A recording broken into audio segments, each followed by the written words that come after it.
Welcome to Stories of Brisco and Bradshaw. I would be Bradshaw. That would be our Chickasha native, our Chickasha Hall of Famer, Oklahoma's favorite son, Mr. Gerald Brisco. And this is part three. If I was Booker T, I'd go five times. But this is part three of Mr. Jim Barnett, my boy.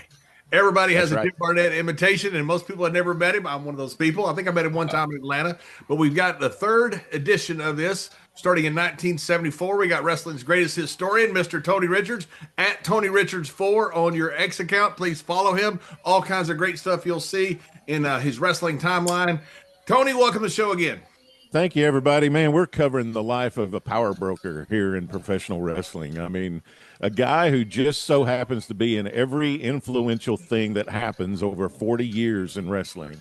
And It's just thanks for the opportunity to be here and go through this life with you. It's a pretty amazing life. And one thing we've done, Tony, to give people a little bit up to date, you can watch obviously the first two episodes. We won't do a huge recap, but Mr. Barnett started with Kohler up in Chicago, Mr. Herb Kohler.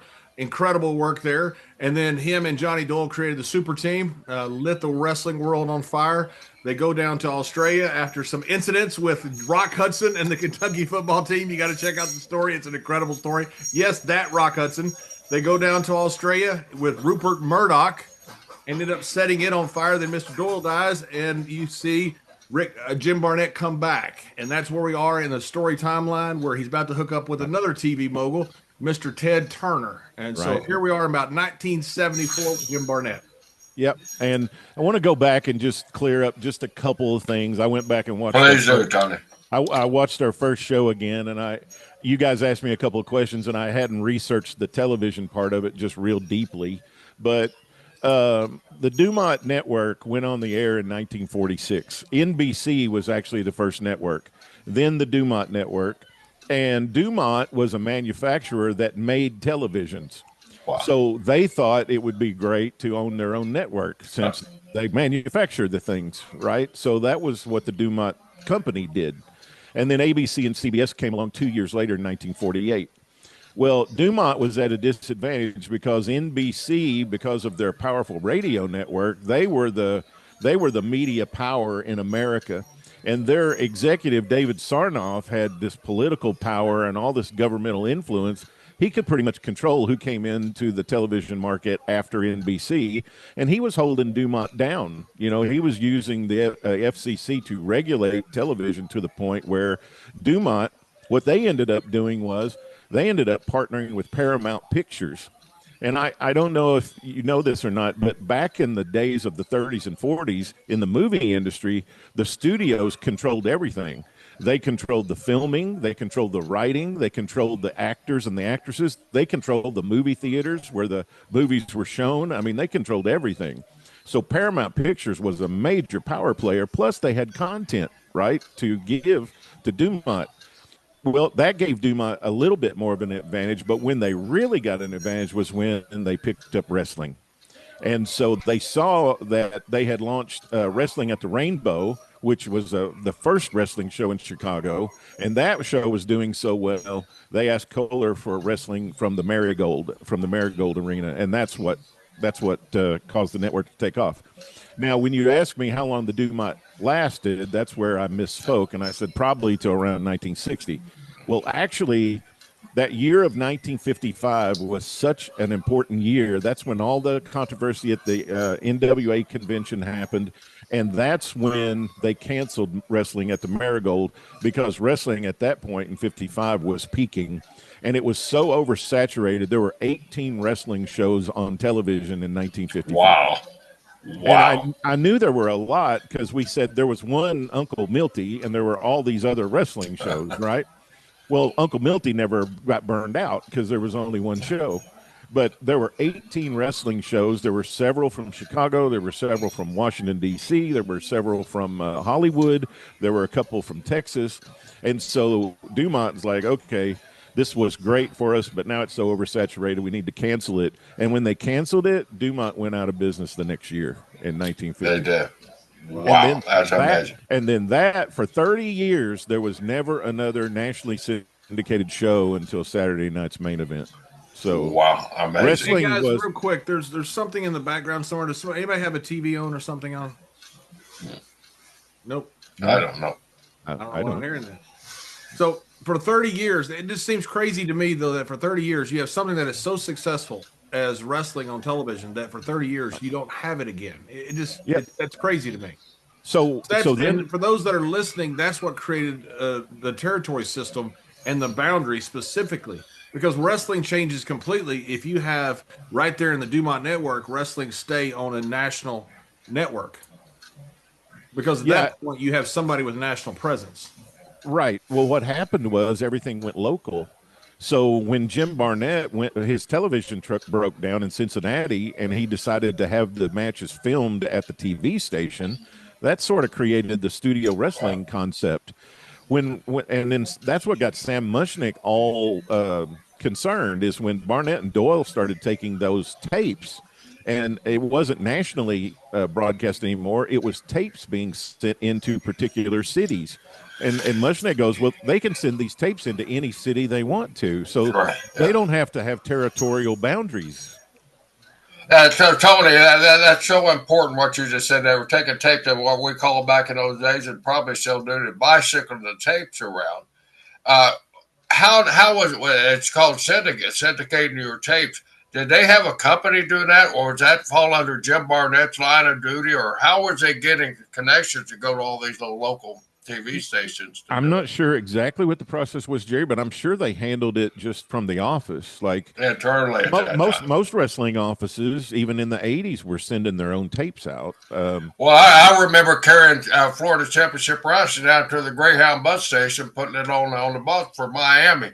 And Dave Toge, our director down at Miami, would go to the bus station, pick it up, then call me and said, I got the tape.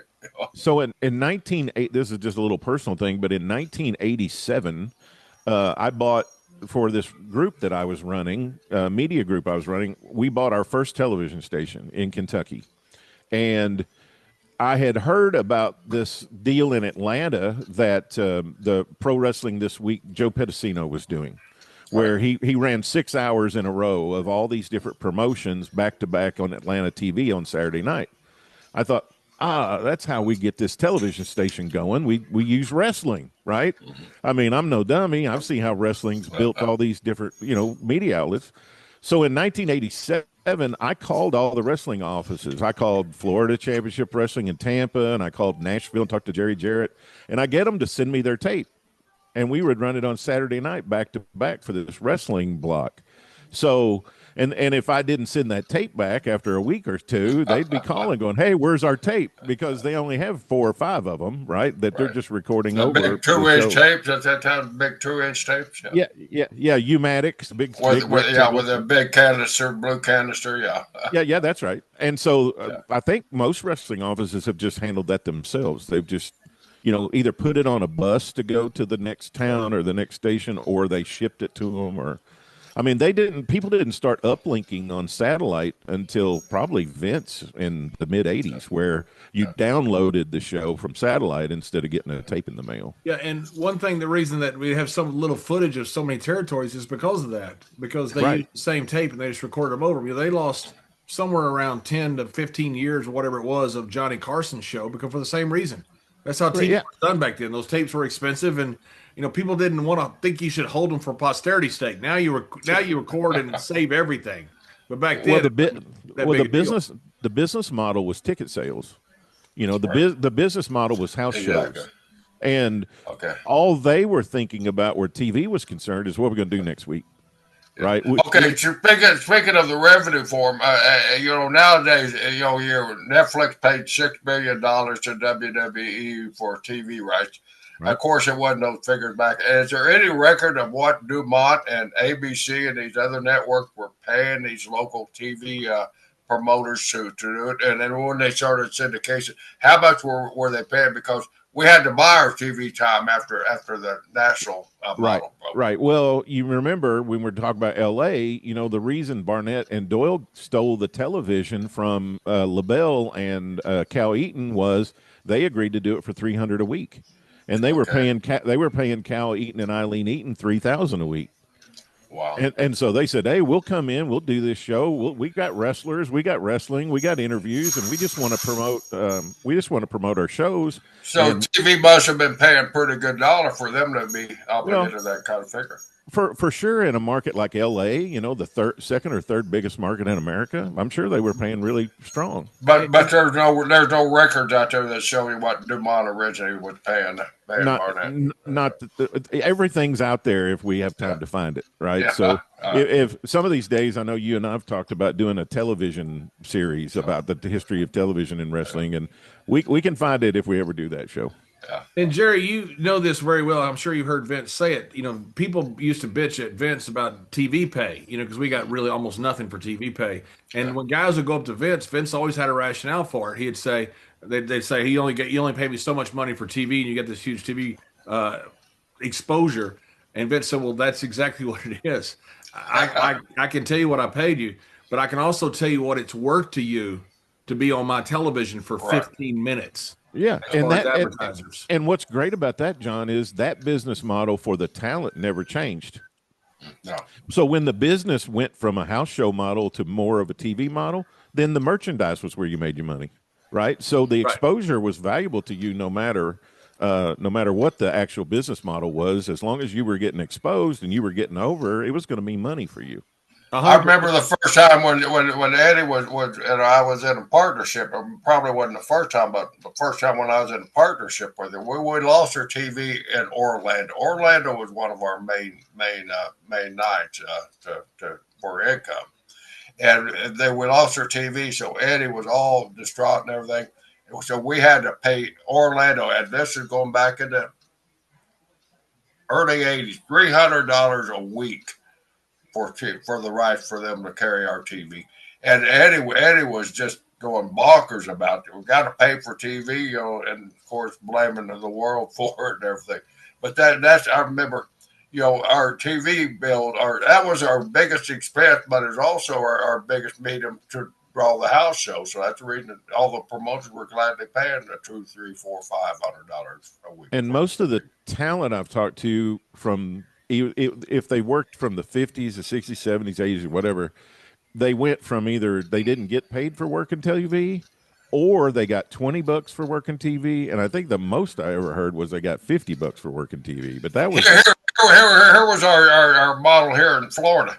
If you work TV, you got paid $25. If you won your match, you didn't get anything because Eddie Graham figured winning the match gave you the promotional value of that $25. We had guys lined up for that $25. Hey, Jerry, before I got to Europe, they had this story, and I'll find out the guy's name. I'll have to ask Finley or Ulf Harman or Tony Sinclair or somebody. I can find out the guy's name.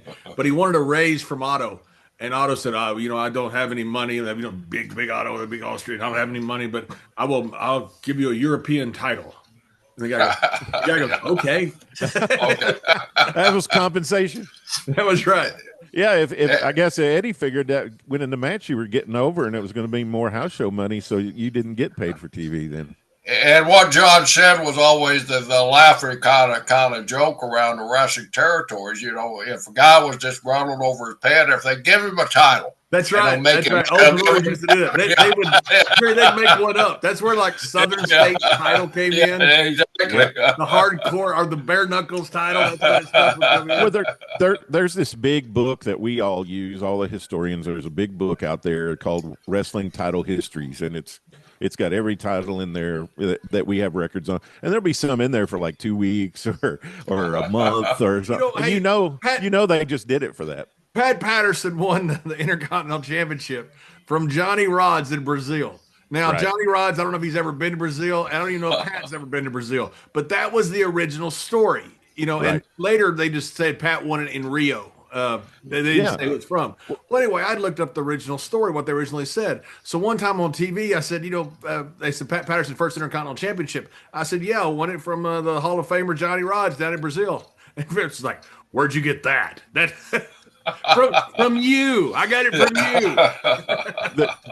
Vince Sr. did that a lot. When they created new titles, they made up a place where they happened. They didn't actually, we just passed the I just wrote an article for my Substack newsletter about the 1971 World Tag Team titles in the WWF.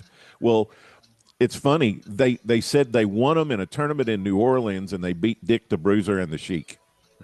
Now, what was funny about that was, and I figure it's probably a rib because Dick the Bruiser and the Sheik were fighting each other in Detroit in a wrestling war. I'm sure they weren't going to be tag team partners, but Vince Sr. probably thought that was funny. Of course they did. Well, the sense of humor of these old promoters, well, Jerry will tell you, they come up with the names they come up with, where they win the titles, all that stuff. It was all inside rib. Guys were entertaining themselves. You know, it wasn't necessarily a lot of malice behind it. It was just funny. I lost the Korean heavyweight championship probably 18 times. I never won it. I don't think I ever won a match in Korea. I would go over there and Lee Wan Pyo was the head guy, and I'd lose to him every night all over the peninsula. And I'd walk out with the Korean championship, and every night I'd lose the Korean championship. I won it somewhere from Johnny Rods in Rio or poor Johnny. He put everybody. He lost there. He had everybody. Johnny held a lot of titles. He should have not gone to Brazil. Back in the 70s when they created a women's world title in the WWF, they won it in Egypt.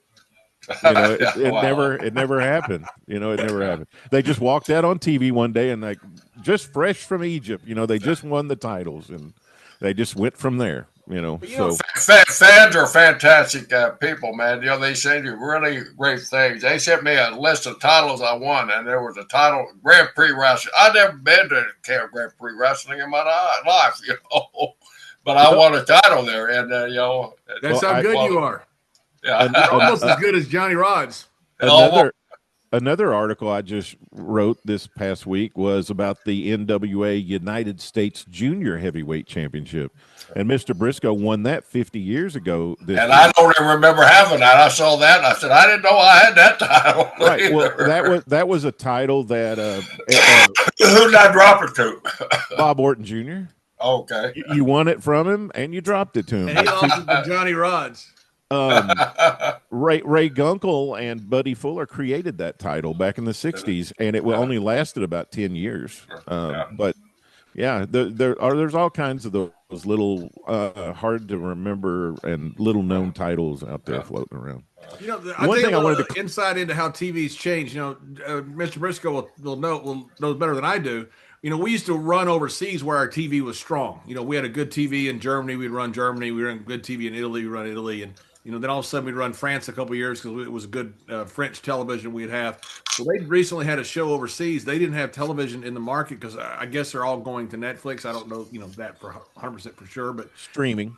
They all streaming, correct, streaming, and they drew it all streaming. A sellout house.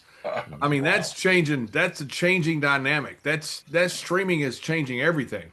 I tell you, man. I don't comment on the current product very much or the current situation, but I watched Raw this past Monday night on Netflix, and they were promoting this LA show they've got coming up with them, NXT and Triple A, and I'm just like, these guys are strategically on it. I mean, 100%. I mean, yeah. I don't know. I mean, it's just totally dominant. Hey, and I don't talk about much either, but you look at how they're front running AEW with the different stuff. You know, you know that's a battle with a 900-pound gorilla. I'm not sure. Well, one thing I will say, as you guys know better than anybody probably listening, that front running has gone on forever. It's just business. I mean, anytime you have a territory, somebody step into somebody else's territory or somebody else's television or it's competition, you match them. You match their show.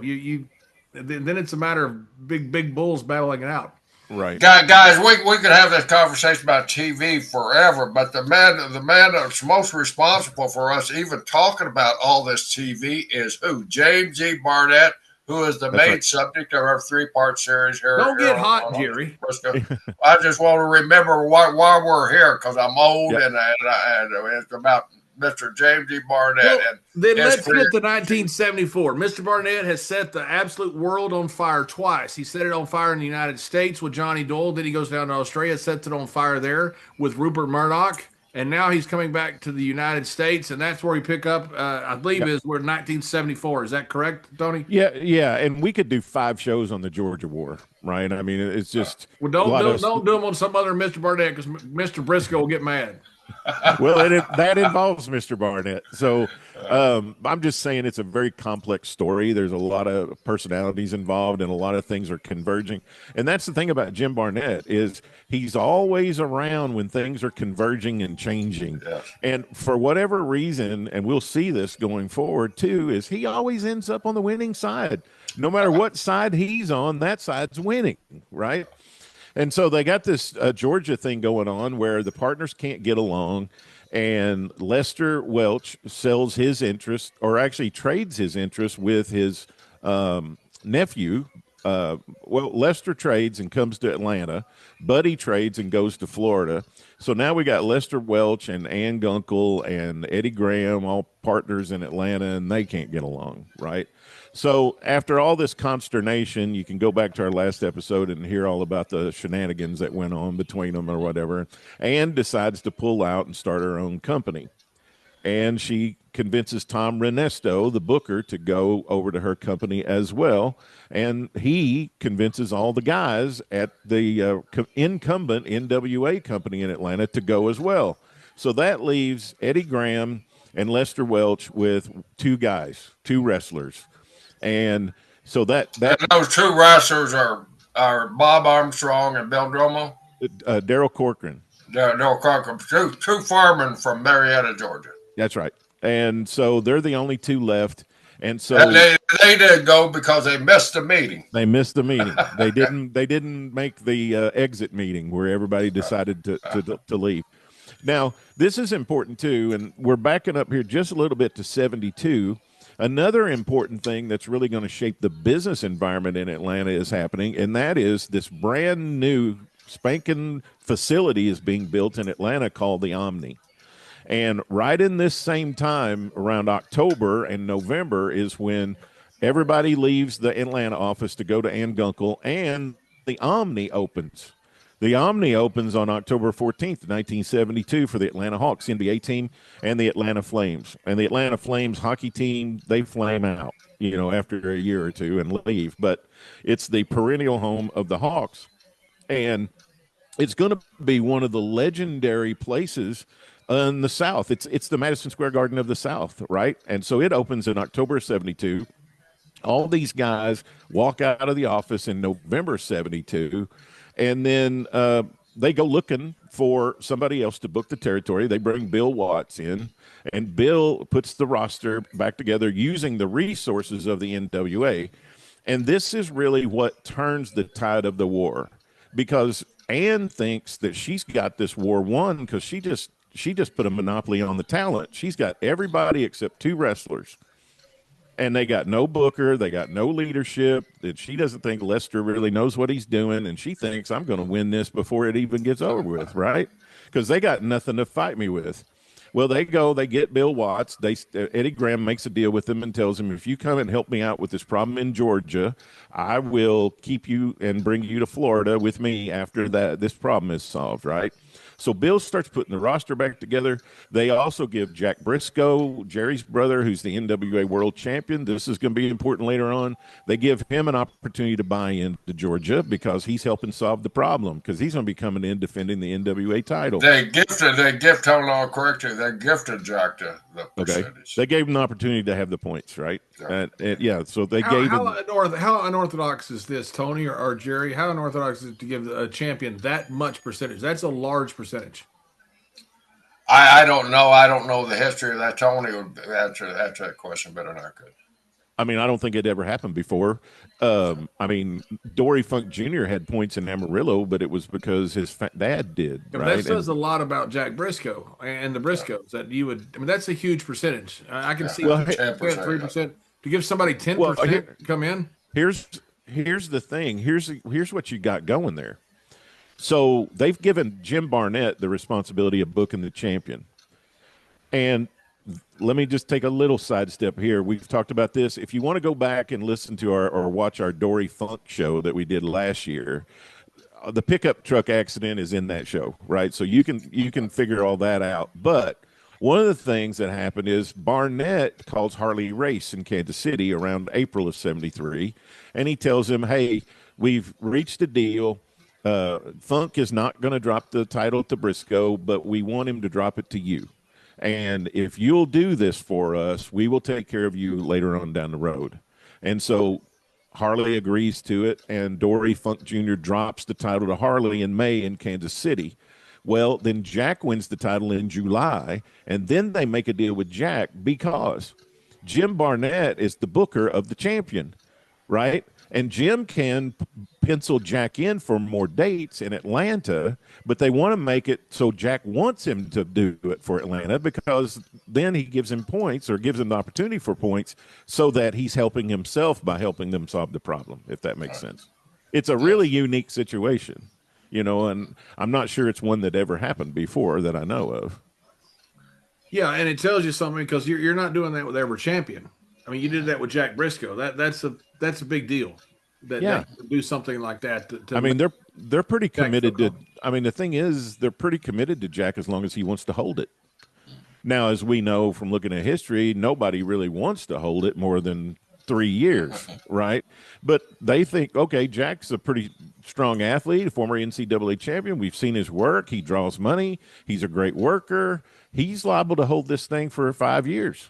Yeah. So why wouldn't I want to cut him in on the office and get him to work the extra dates that he might have off? It's in his best interest to work the dates. Now, tell me the Omni. Who built the Omni? And I don't mean what construction firm, but now it was all Ted Turner. Ted Turner built it.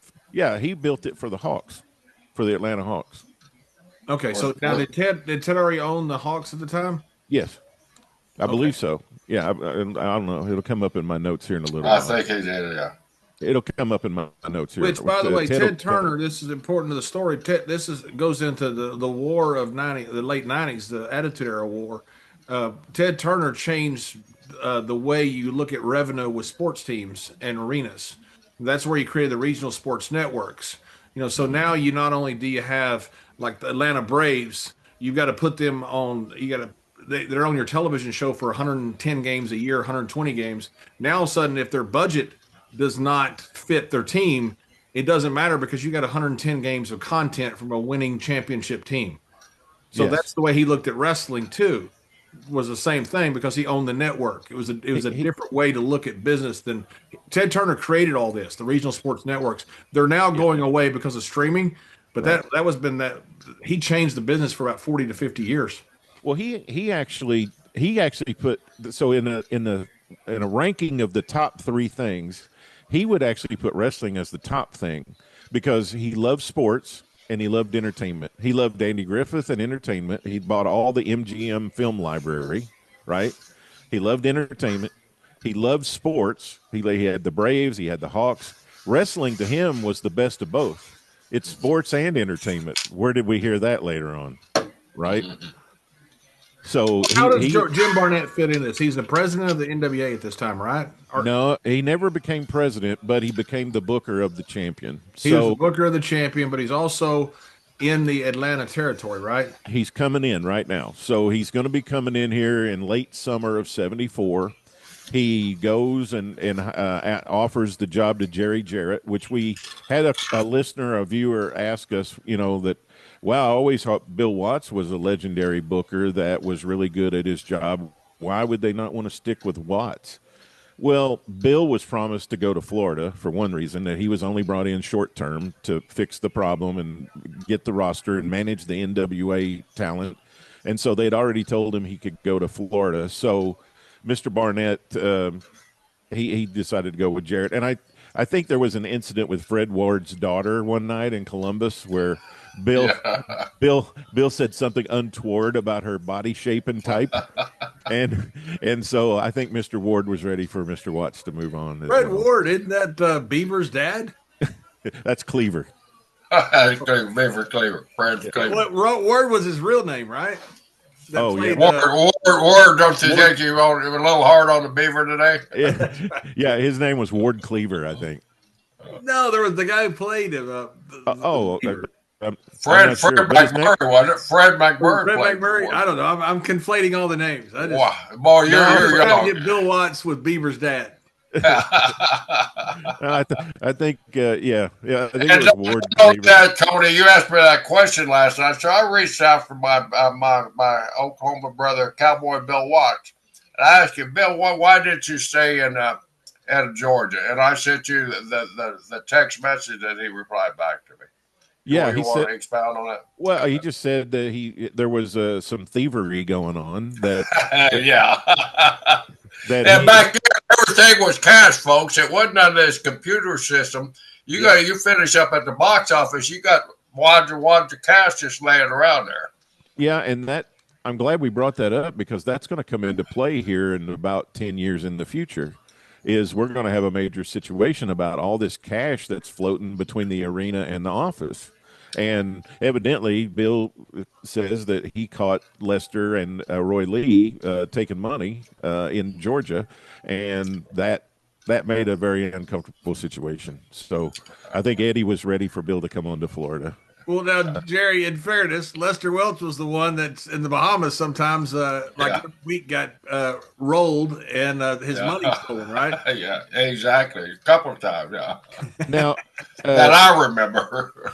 So Jerry Jarrett, he does a couple of really cool things here. He creates Mr. Wrestling #2, and he brings in the Garvin brothers, Ron, Terry, and Jimmy as a six-man. Why would you put Johnny Weaver under a hood? Johnny Walker. Johnny Walker. Johnny Walker. I read the note. I mean, I would have put Johnny Weaver under hood too, but it wasn't. It wasn't him. It was Johnny Walker. Yeah.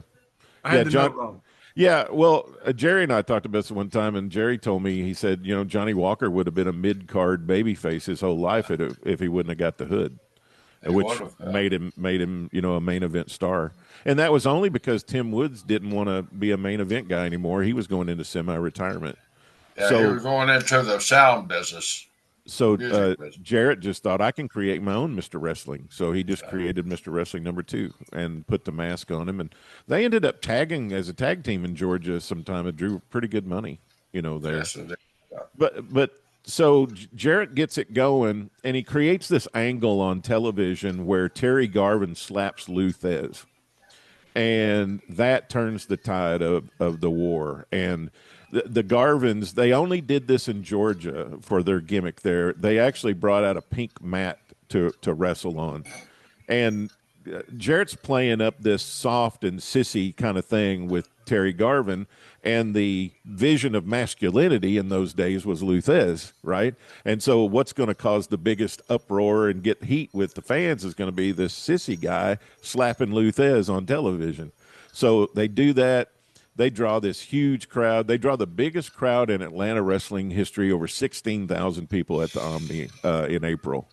And that's probably what ended the Georgia War. That and the fact that a lot of people claim that Tom Renesto, that when Jim Barnett came in, he was able to get to Tom Renesto and pay Tom Renesto to sabotage All South and book it in a way where it would put them out of business.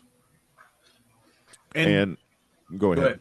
No, that's what I was just going to say. And a couple of people I talked to about that, Bobby Simmons, he worked in the All South Wrestling office with Renesto, and he said, I believe that Tom was paid off. He said, I saw Tom do things in his booking and some of the talent that he used, and my opinion, based on what I saw, was that Tom was booking them in a way.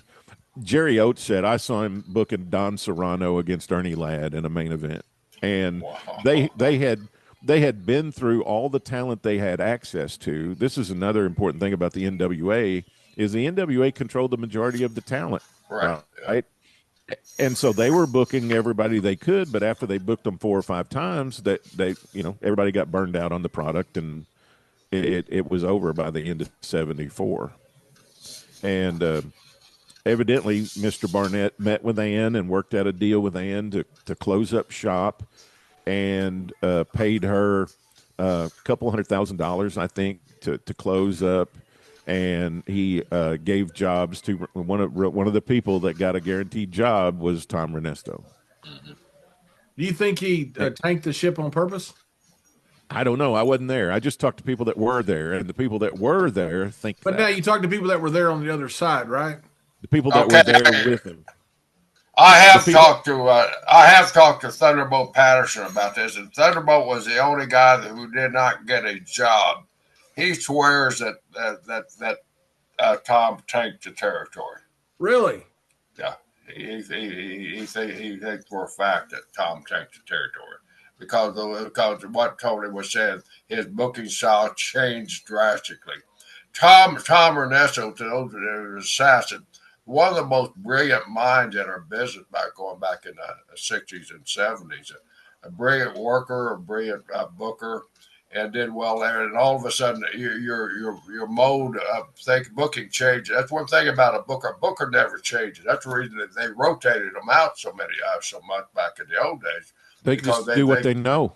They just do what they know and what they worked before. And Tom had run that ship and run it, and he was having to repeat things. So the timing was right for Tom, and Tom was a brilliant man. So he knew where the power was going to lie. It's very much like being a manager in a business. You have a bag of tricks that you use, and once you've used your bag, it might be time to go get another job, or go to another company or go to another market. That's got to be a pretty unique job where you're trying to tank the territory.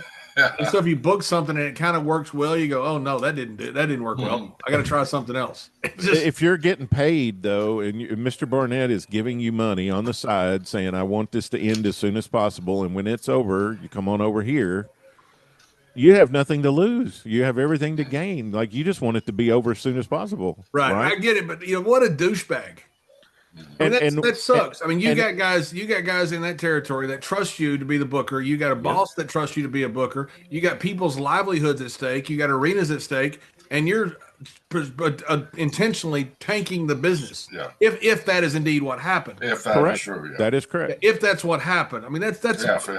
It's a pretty rotten thing to do. It's a terrible violation of trust.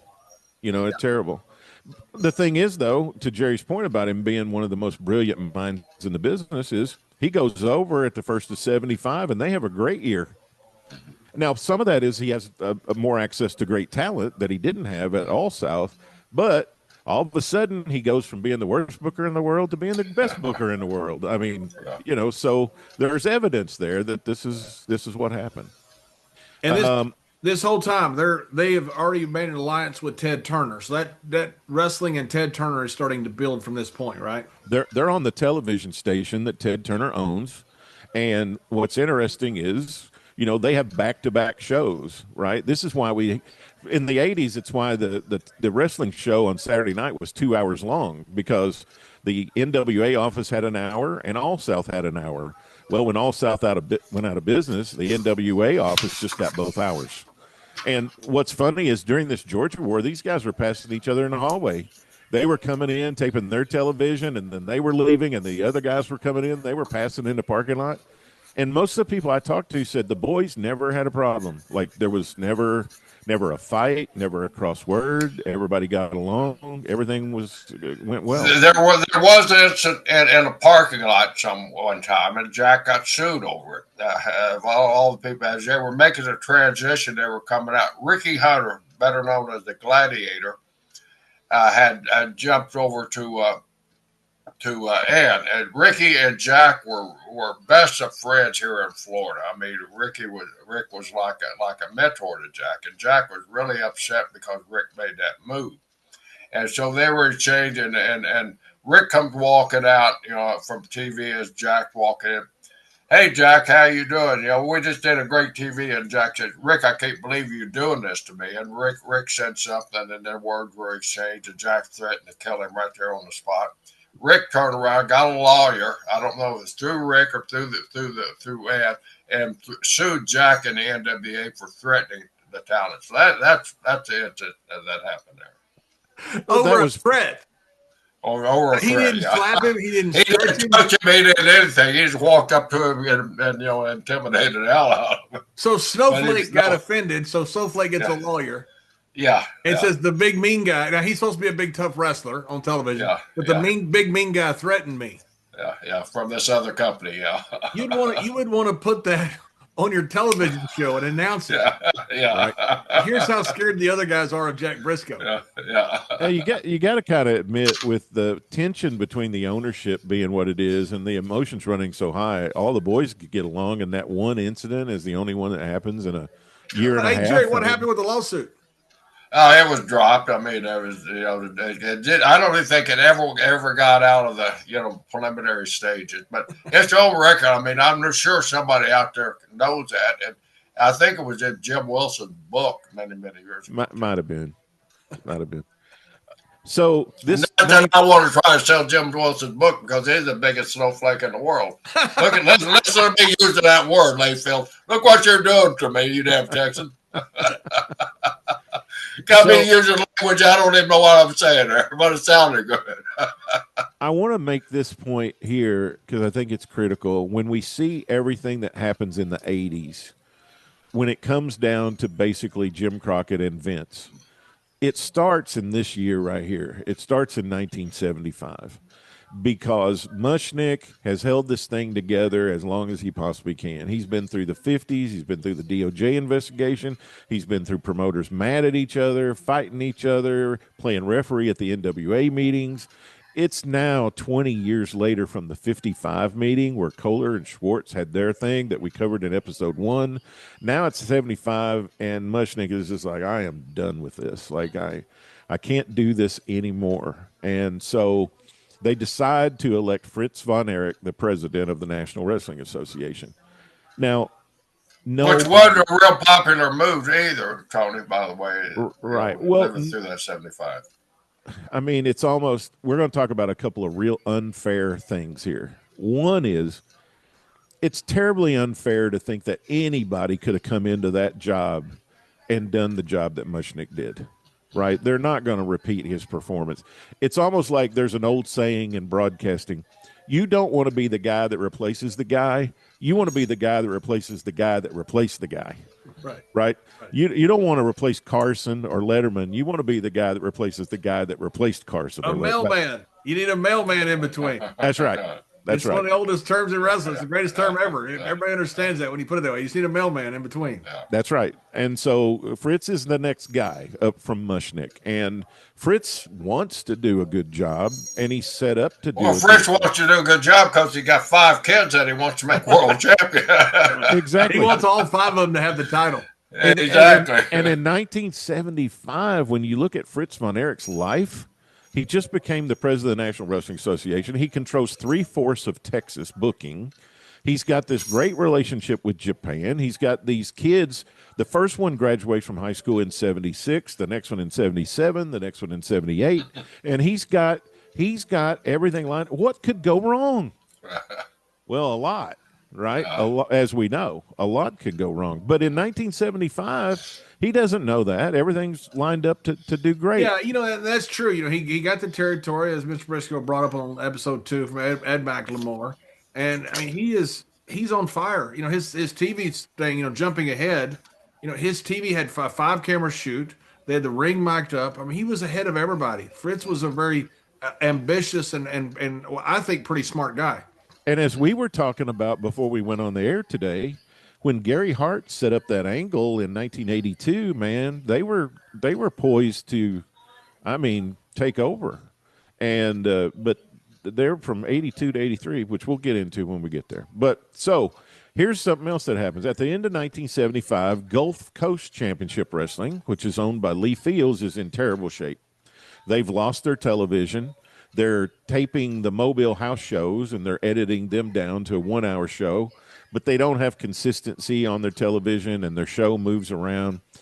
And Lee Fields and Mr. Barnett enter into an agreement to sell Gulf Coast Championship Wrestling to the Georgia office. What this does is you can see Eddie Graham getting power here. I mentioned in the last show, when the NWA title started changing hands, not in St. Louis and not in Toronto, but in Florida, the power structure's changing, right? The influence is being pulled toward Florida because that's where Eddie Graham is. Eddie Graham is now going to own 70% of Florida. He's going to own 30% of Georgia. And Mr. Barnett is his partner that owns the rest of Georgia, and he's going to own Alabama, and he's going to own Louisiana over to Bill Watts. He's going to own Tennessee up to Goulas and Welch, and they are going to own everything from Tennessee south. They're going to own the South. So what happens is Lee Fields tells Mr. Barnett tells Lee Fields, here's what I want to have happen. I want you to stop running. Like at the end of 75 in October, I don't want you to run any shows. After 30 days, then I'll start bringing my Georgia crew in and we'll start running. And that was the agreement. Well, Mr. Barnett, Lee Fields has two sides of Gulf Coast. He's got one side that's booked by Rocky McGuire. He's got another side over on the Mobile side that's booked by Bob Kelly. Bob Kelly stops running shows. Rocky McGuire keeps running shows. And and that's somebody's got a phone call. I'm sorry. Okay. So Rocky McGuire keeps running shows. He disobeys Lee. Jerry, did you freeze on us? Everybody froze on us. Hello? Maybe I froze on you. I'm here, Tony. Are you here? Yeah, I'm here. Jerry, I'm here. Bruce? Now Jerry's muted. Yeah. So It's Rocky your brother Bruce. So Bob Kelly obeys the directive, and he doesn't run any shows from the Mobile office. Rocky McGuire's over on the Pensacola side, over on the Georgia side. He keeps running. Well, Mr. Barnett hears about it. He sends Bobby Simmons over and says, hey, I just want you to go over there, buy a ticket, go in, make sure it's them, make sure they're running, come back. Don't say anything to anybody. Just come back to me and let me know. He comes back to Barnett and says, yep, they had a show. I went to it. I was in the audience. I bought some popcorn. I watched the wrestling matches. And Mr. Barnett goes, okay, well, the deal's off then. So he calls Lee Fields and goes, well, you violated the agreement, and I don't want to buy your company. And that tells you a little bit about how Barnett's, what he thought business should be. Like, I've always heard there are all these things about Mr. Barnett that are questionable that we've talked about, but in business, up to this point, pretty much if he told you something, that's the way it was. And he expected the same from you. Once you got his word on something, he was good for it. And he expected that from you. And he was willing to kill a business deal that would give them the entire southern United States because they didn't do what they said. Now, that gives you some insight on his character. The guy who's running, he would have been out of the deal completely, though, once the deal was done, or was he going to stay on as the booker? I don't know what the plans were. I mean, I don't know what Mr. Barnett Because I had can planned. see if he stays on as some type of partner, you want to kill the deal because that guy, you can't trust him. He just, Right. the very first thing you did, the very first thing you agreed on, he violated that. That's exactly right. But I also My remembrance of that, Tony, is that we were going to control it through the booking office through Georgia. Yeah, I knew it was going to be one or the other, right? But the thing is, Mr. Barnett never had any trouble going and finding the people he wanted to come in and run things. Like, he could have done that too. He could have gone ahead and let Rocky McGuire go and brought in his own guy. I mean, I don't know. It's a kind of a weird deal to me, but could just be me. Sounds like he wanted out of it. Maybe he got buyer's remorse. Maybe he looked at it, like, I really don't want it, and then he sees a potential way to get out of it. And you go, I'm going to take the first exit I can. But what this is linked to is, I believe Mr. Barnett knows what's about to happen in 1976. In 1976, Ted Turner is going to go on satellite. This is going to be what Ted Turner pitched to Buddy Fuller back in the 60s. We're going to go on satellite. People are going to be able to hear and see our signal all over the United States. And back then in the 60s, those guys think it was nuts. Well, here in 1976, 10 years later, it's actually coming to pass. He's actually going to get WTBS on satellite. They're going to be the second satellite delivered cable program service after HBO. And Georgia Championship Wrestling Show is now going to be able to be seen beyond Georgia. Now, if you know that, wouldn't you want to expand your territory? Wouldn't you want to buy Alabama? Wouldn't you want to buy Mississippi? Sure you would. So my thinking is he's already talked to Turner. He knows this is about to happen. So he and Eddie Graham are going to have this huge territory across the South where the Georgia show is going to be seen everywhere. And what they're thinking is we're not going to have to buy anything. We're going to have our own TV in there. We can just go in there and take it over. That was the mindset.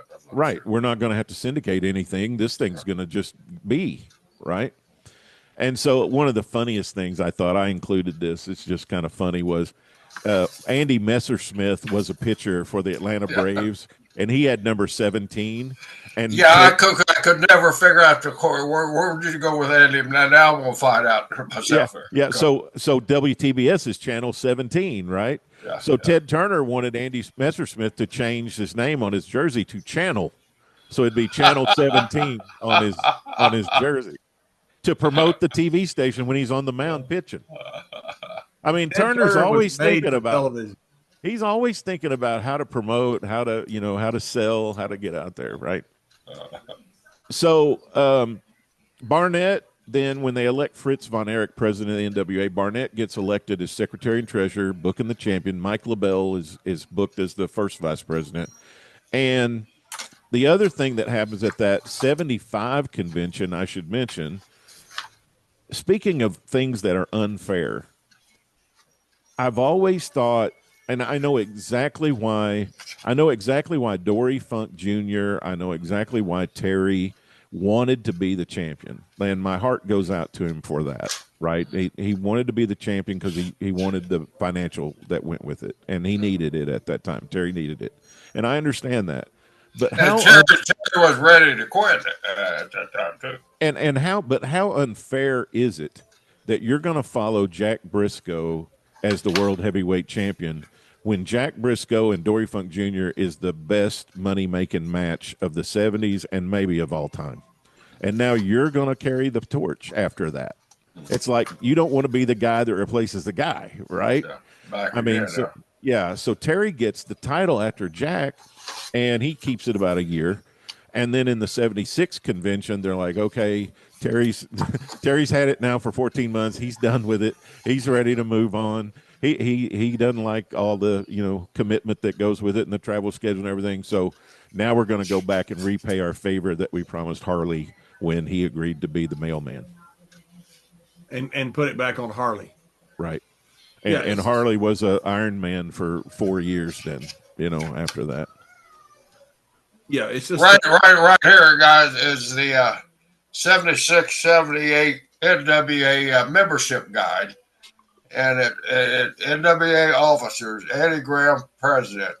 Bob Geigel is first vice president. Mike LaBelle is second vice president. And James G. Martin, secretary treasurer. Then it lists the board of directors: Jack Atkinson, Barnett, Crockett Jr., Dory Funk Jr., Bob Geigel, Eddie LaBelle, Vince McMahon Sr., and Don Owens.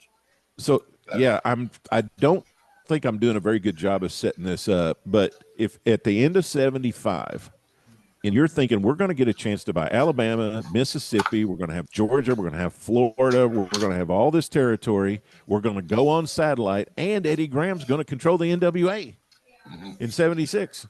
All of this is going to happen at one time. Now, the other thing that's happened too is, and we are in with Jarrett. We brought Jarrett in to book Atlanta, so we're in with him. Roy Welch has already got dementia. He ain't going to be around that much longer, and I think we can probably control Gulas. They're going to control everything, but it just didn't quite work out that way. But I can see where it was a pretty strong, brilliant plan, right? Do you guys see that? Yes, sir. Yeah, absolutely. And when did the satellite? When did it click on? Was it 76? Yeah, December 18th, 1976. Then why? Do you have who was on that first show? Who went on the first satellite show? The wrestlers. Yeah, wrestlers. I can have it next show. I don't have it today. But they changed the name at this point to WTBS, right? And that's when they went satellite, and now they're nationwide. Right. So this thing was nationwide in 1976, and you had wrestling now nationwide for the first time since the Dumont network of the late 40s is now nationwide again, right? That's right. On a broadcast. That's right. And Turner's, I can tell. I'm sorry. What's your question? Why in the world did it take 15 years to kill the territories? I understand because the territories were strong. I get all of that, but this wasn't Vince McMahon. This was Ted Turner. But it wasn't Ted Turner. It had been somebody else. It was national television that killed the territories, not a certain person. That's correct. Well, the reason it didn't is because we just talked about the bookers did what they know. Promoters just kept doing what they know. So they just kept staying in their regions and they kept They respecting didn't have each to. other. The walls were no longer there. They They didn't have to. They could have done one of two things. They could have cooperated better, or somebody could have said, "Hey, I appreciate you. I love you. You're my friend, but I'm going to expand this thing." Tony, do you or Jerry, either one, know that during this time, now all of a sudden you've got national television, they're infringing on territories. Every territory is being infringed on by Ted Turner and Jim Barnett, Bill Watts as your booker, or Jerry Jarrett as a booker. Were people not upset about this? I mean, were people not saying, "Hey, get your TV out of Texas, get your TV out of the Northwest"? No, go back to Chicago, right? And when Fred Kohler had TV, what did all the promoters want to do? They want to get their guys on that TV. On their TV. And same thing here. Yeah. And the same thing here. But to answer John's question, because I could answer that question, we've been Eddie and Jim Barnett had called from every promoter. Is there any way that you could switch the time of your TV, or you can get the TV off the air here? They were even calling their local cable companies, and they been the promoters and trying to get it removed from the local cable company, and of course they had no success doing that. Promoters were really fearful of what if it hadn't been Eddie Graham and Jim Barnett. I think turmoil. I think the whole NWA would have collapsed at that time. The territories would have been over quicker. How did they assuage? How did they assuage the promoters and the different territory bosses' concerns?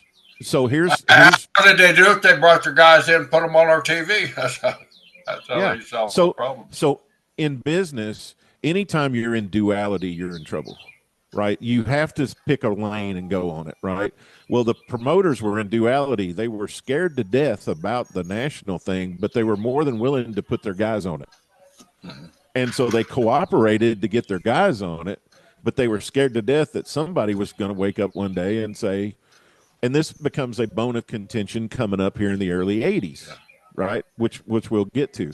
But and this was the famous NWA meeting where Vince McMahon Sr. gets up and says, "We got to address the biggest problem there is." They thought he was talking about cable television. He's talking about Bill Apter's magazine saying a midget beat Andre. Yeah, when that midget was Jerry Lawler. That's right, the midget was Jerry Lawler. He thought it was, yeah. Yep, that's the one, 77. Yeah. I was just going to side note on Ted Turner. Yes, he was WTCG, which was Turner Broadcasting Group. But when he went on satellite, he thought, we're not a group anymore. We're a system. Turner Communication Group. Yeah, Turner Communication Group. He said, we're a system now. We're Turner Broadcasting System because our system is going out everywhere. So that was why they changed the call letters. Tony, of course, this is your field here. You can look back in the 76 or 77 at Tampa Tribune, where Eddie Graham, they interview Eddie Graham. His main topic is wrestling's in trouble because of cable TV. I mean, Eddie saw that. He was one of the first to go public with it, that hey, we're in trouble unless we really stay united on this battle. Now, Jerry, Eddie was a part of it. Jerry, now what happened is you have arenas being sold out back to back for like WrestleMania nights. I mean, you have $1 billion of business because of not national television, but global television. So was Eddie mistaken in the fact that he needed to keep the territories together, or did he think that this is a technology coming up that we need to find a way to embrace it so that we all are part of it? It was a twofold. It was both of those. He was worried about what it could do to the business, but he also was alerting the promoters and people to stay loyal to your brand too. So it was kind of a twofold message. You would say. I think what he's not saying is wrestling's in trouble in its current state. Right. Wrestling wasn't in trouble. It was just in trouble under the current business model. Right. The business model they had used since the late 50s, early 60s, when everybody went to territories and syndicated television and studio wrestling, that model was in trouble. Well, that was all directed. Sometimes we put the wrong thing first on this. It wasn't wrestling leading television; it was television leading wrestling, right? That's right. So the Dumont Network had you national in the 40s. then it breaks off, and now all of a sudden you no longer have national wrestling. So what do you have? You have territories because that's what your TV was. Yeah, that's what your TV was. Like, just use the example you just gave a few minutes ago. Is wrestling leading streaming, or is streaming leading wrestling? Excellent point. Yeah, 100%. I It's was always there for the whole technology. Technology is always the thing that leads it. Tony, I was there as Mr. Brisco was when we went on Over the Top Network, and there was hardly anybody in that building that didn't think Vince should have pulled the plug on it. I mean, most guys were against it. I say, yeah, well, about anybody. There weren't that many people. They thought this could be a mistake, and Vince said many times, "I don't like being this far ahead of the curve. I like being just behind the curve, so that I don't have to build a model for everybody else, That's right. We were so far ahead of the curve, you're right. Is wrestling leading streaming, or is streaming leading wrestling? That's a pretty tough question to answer.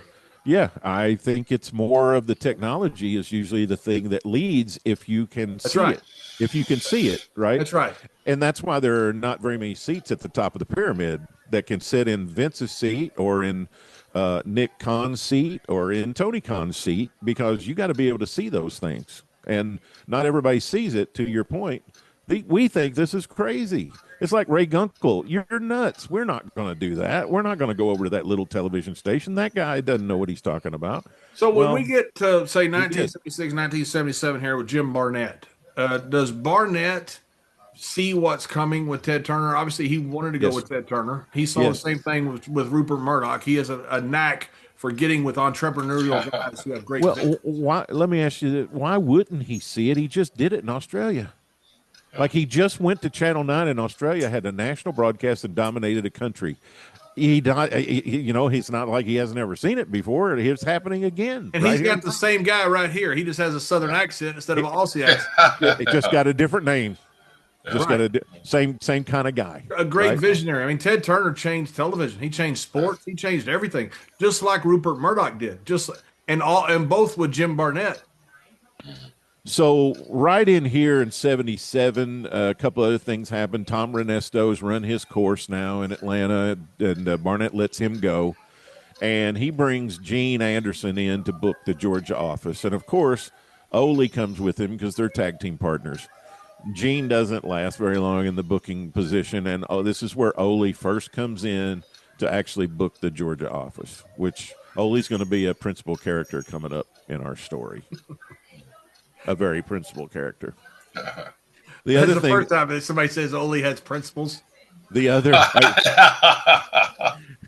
thing that happens is that Eddie Graham starts developing health problems, and he doesn't even fulfill his whole year as president of the NWA. He resigns early.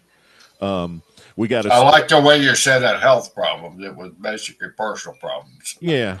And a lot of your health problems usually come from that, right? Yeah. Of some kind. But we all make bad choices. Sometimes those choices bite us. Yeah. And just as a little side note, this is when at this particular time the turmoil in the NWA is going on. We got the split in Tennessee. Nick Goulas tells Jerry Jarrett he really doesn't own half the company. He only bought an option to buy half the company, and so Jerry goes out on his own. He splits away, and again, the NWA violates what it said. It takes both of them as members. It keeps Goulas as a member. And here's the thing. After Jarrett left, we call that the Memphis territory. And the booking office was never in Memphis. That's just where the television show was done.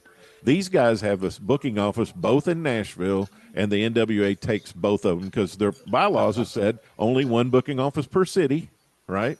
Well, no, Eddie Graham gets up and goes, I think we ought to take Jerry Jarrett in. He's a good guy. And by the way, he partnered with Roy Welch's son, Buddy Fuller, and now he's involved. And the Welches are longtime great, people in the NWA. And they take them both. They keep both of them, Goulas and Jarrett. And eventually Jarrett puts Goulas out of business in Tennessee. But so the NWA only put two booking offices in place whenever there was just two booking offices in place. It was convenient. You guys had no scruples. I mean, none. Convenient. And the reason I bring this up is just to illustrate to you the turmoil that are going on in the territories. right? There's something like this going on. This is about the time in Texas where Fritz starts losing his grip, and Joe Blanchard says, "I'm going to take San Antonio and go my own way," and Paul Bosch says, "I'm going to take Houston and I'm going to go my own way. I don't want to be booked out of Dallas anymore. I'm going to book my own talent." And so the territories are having all these little fractures, that are starting to happen here after the 75 convention. That's why I say all of this stuff that happened in the 80s, the cracks started happening back here in 75. The thing about it, Tony, is you look at this and you wonder why in the world did they fall apart? Every territory is fighting among itself. They're fighting with their neighbor, sometimes in the same city. They're trying to destroy themselves. Nobody's willing to really work together. And then the NWA steps in and takes everybody's side. Right. I mean, NWA doesn't step in like the old wise man and say, okay, here's how we're going to decide this. Right. And here's how we're going to split it up. It's like, okay, everybody wins. And this is why I'd say Muchnick not being there anymore is so important. He did make a few deals like that, but they didn't last long. Like he did the deal with Schwartz and Kohler, but Schwartz was out of it in 3 years. These things are going to turn into real fist fights. I mean, Tennessee is going to be a battle. Texas is going to be very non-cooperative. It's not going to be like it was before, where it was all consolidated. But these guys just are like, I don't want anybody else to be in control but me, and you can't run a cooperative that way. And Barnett during this time, he's fully on board of he's going national with Ted Turner, right? I think he knows the potential is there, but he's very old school, and he's very difficult for him to break away from these arrangements and deals that have been made years ago, and it's hard for him, even though he sees what the future paradigm is, the relationships that remember, he's a relationship guy, and he's got all these relationships that have been with these guys for a long time, and he doesn't want to disrupt it. He doesn't want to break it. He thinks that by putting the talent on the TBS station, that's going to solve this. That's going to help everybody get along. And it actually makes it worse. It actually makes it worse. I'm gonna throw this out there. During that time when TBS was expanding, Shires was his business out in California is going down.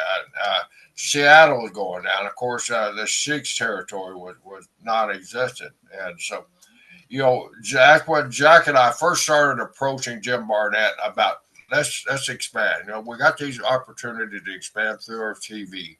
Let's expand, and you said Jim was a loyal guy. Jim was very loyal to the system at that time. No, we can't do it. We can't do it. It would cause so much trouble.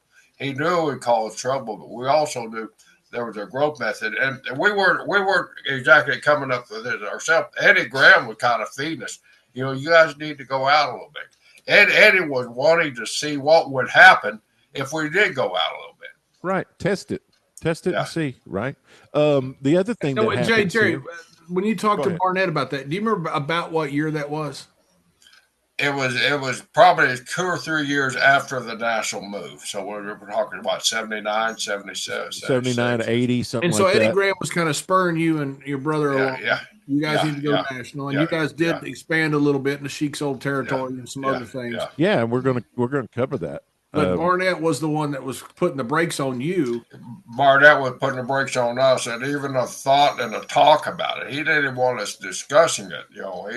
He was concerned about the perception of the TV and the other promoters, and two, even though we were helping other promoters, having those stars on our TV was really helping TBS grow too, the Georgia Championship Wrestling brand grow, because all of a sudden you're seeing these outside stars coming and appearing on our, so it made us appear bigger too. Right. All the fans had seen all of these stars in magazines, and they'd never seen them on TV. Right. Now all of a sudden they're on TBS, right? The other thing, so it's giving us the perception of, hey man, these guys are the biggest show. The other thing that happened in '78 was that Terry Funk is stopping at this breakfast place that they had always stopped at between Amarillo and Clovis, New Mexico, and Tommy Rich was in the territory working, and they stop at this breakfast place that they had been stopping at for 25 years, right? And all the time they stopped there, people was running up to the Funks, because they were the stars. Well, they stop at this breakfast place in New Mexico, and all of these fans come running, and they run right past Terry and run to Tommy Rich. And Terry goes, okay, it's over. Like, we don't have a chance. Like, this TBS TV is coming in here, and it so much makes a pressure on them that they decide to sell. And so they decided to sell Amarillo at that point. Like, we don't see a bigger future here because we cannot compete. And Terry's theory was that we're going to be in monotony with our local fans because it used to be a strength that they saw us every week. Now it's going to be a detriment. They'd rather see these guys they never see. Like the guys that are new, that are coming in off of TBS, they're going to be the novelty they're going to want to see, and we're going to be old hat because now they have something to compare us to, which makes sense. That's pretty brilliant. Yeah. And who did Terry sell to, the territory? They sold that to Dick Murdoch and Blackjack Mulligan. Well, so Mulligan bought a bunch of territories right at the wrong time. Yep. In 79, which we're going to get to in 80 here in a little bit, they're going to buy another one. But yeah, they Dick and Blackjack were, they were not business guys, and so by 1980, Amarillo was closed. So these territories are starting to fall. Right? They're starting. Any word on what Dickie and Blackjack paid for the territory? $20,000. $20,000. Wow. Wow. But Amarillo was not a great territory. I don't mean it was a good when Dory Sr. was running, when Doc Sarpolis was there, when the Dory and Terry were younger. But it was one of the harder territories to run. Right. I grew up in West Texas. Those towns were 500 miles apart.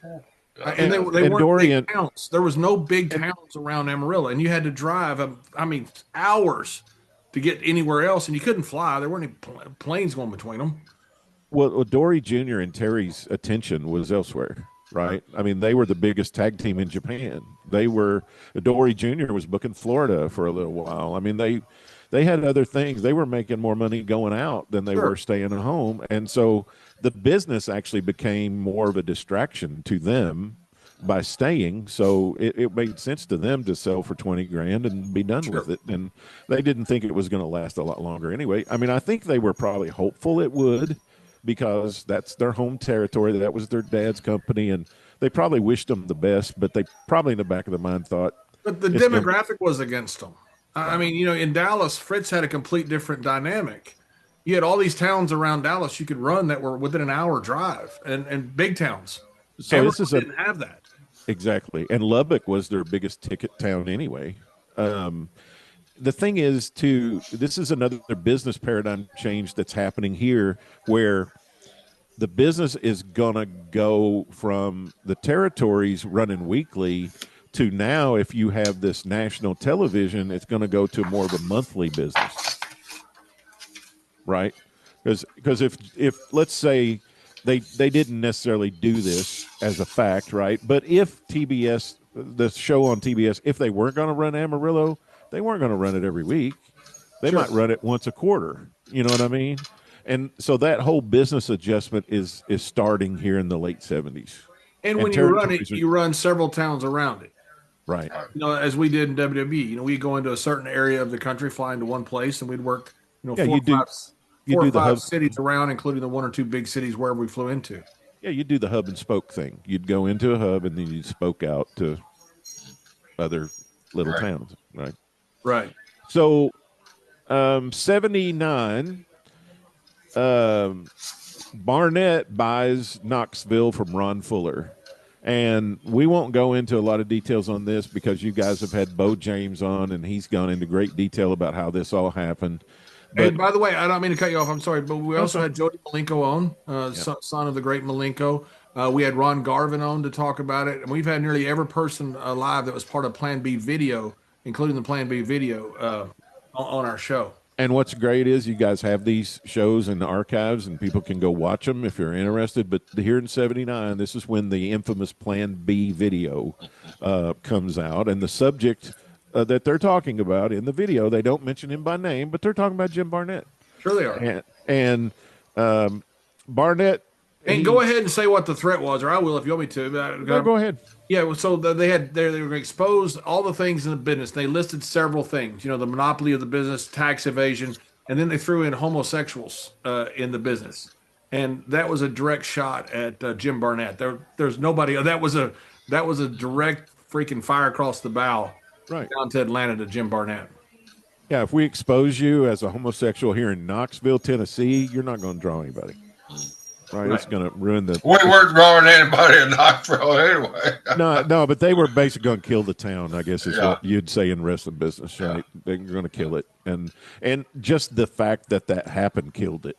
Like, they didn't even have to use the video. Fuller had a good territory before, and he came back later, and he popped it again. But that war did kill it. Yeah, that whole thing, the whole split that happened there, that killed the town. They didn't even have. Fuller was a hell of a promoter. That sucker. He brought hockey to the South. That man is and he should have been. I mean, his dad, Buddy Fuller, he could I love that guy. He's a great storyteller. He's a great promoter.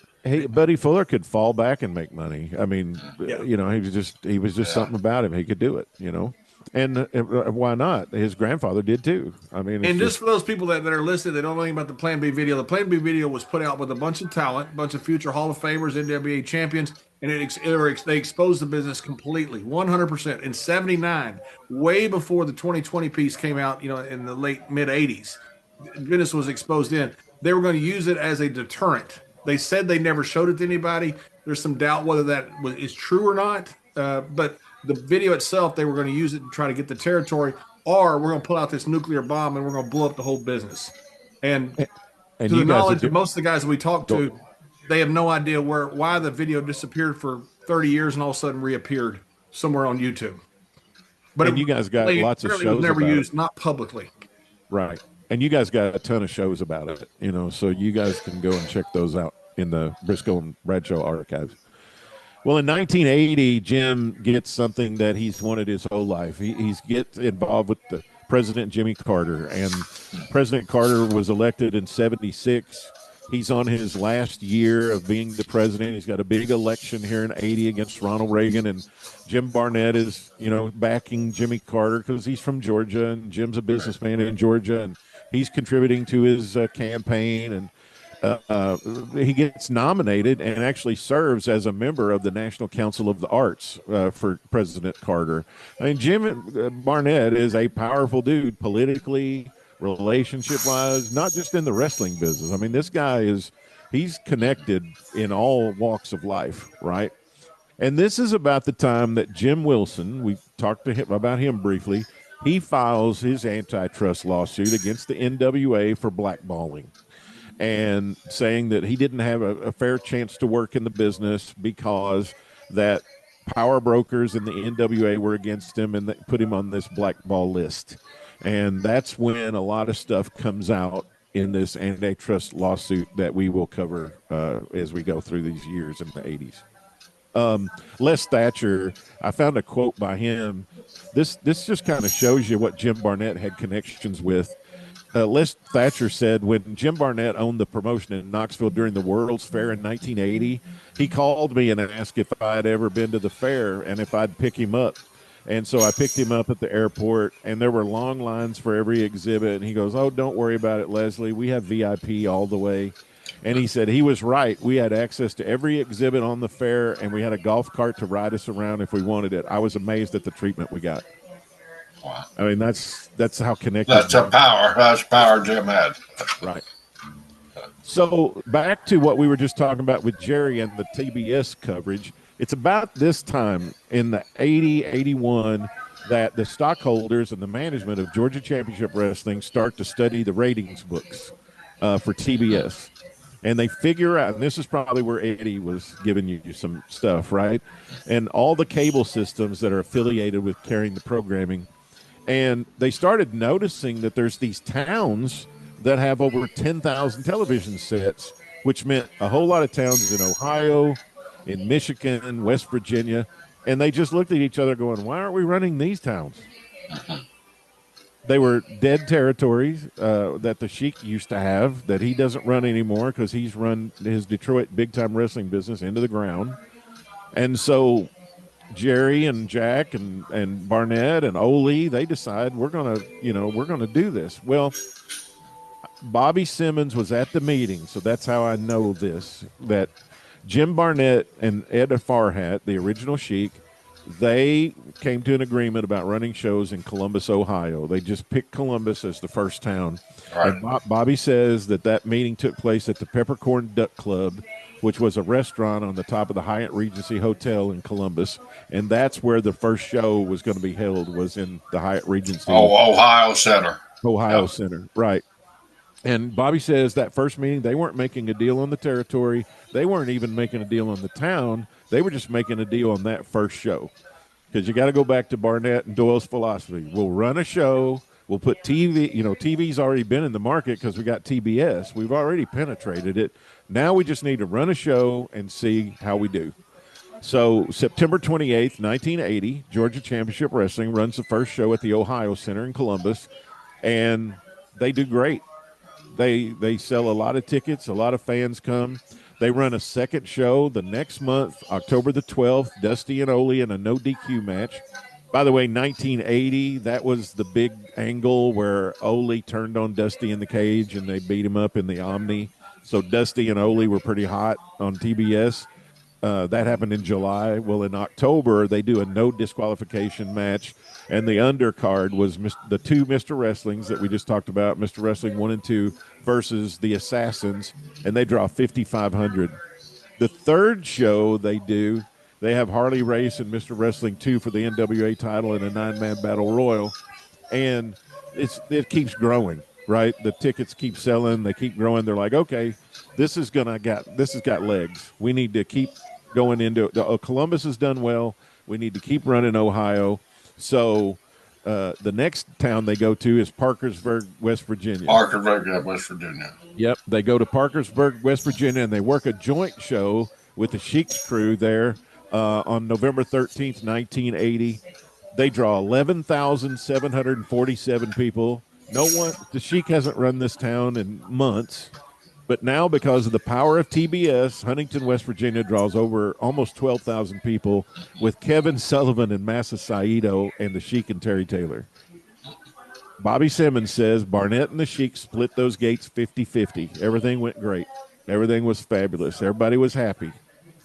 Well, in 1980 and 81, Jim Crockett Jr. is now the president of the National Wrestling Alliance. And I just want to say this. I got this in my notes. Think about the NWA. If you want to know how this is kind of disintegrating, if you think about Sam Mushnick and Frank Tunney being the president and vice president, and then you think about Jim Crockett and Bob Geigel, that's the leadership in 1980 and 1981. Nothing against those guys, but you just can't hold it together the way, that Mushnick did. He was a once-in-a-generation kind of leader, right? Jody Hamilton said this about Jim Barnett. He said he had a ton of political connections. He always maintained a working relationship with the police department, which was very important. He had relationships with senators and state representatives. That's why he was so successful all those years keeping the athletic commission out of Georgia. Bill Watts said, I learned a lot from Jim. One of the most important things I learned was to cultivate relationships with the television people who controlled your television. So the reason I bring this up here is that Mr. Barnett is trying to work with the Sheik. He doesn't really need the Sheik here.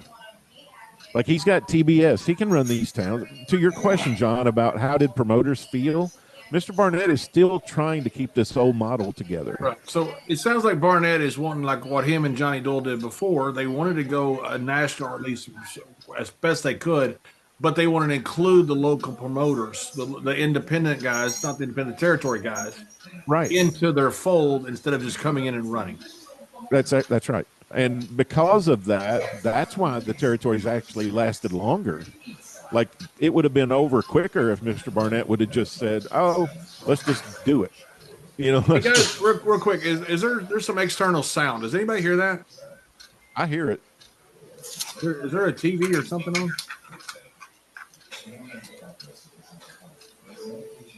I don't hear it. I don't know. Well, I just muted myself and I still hear it.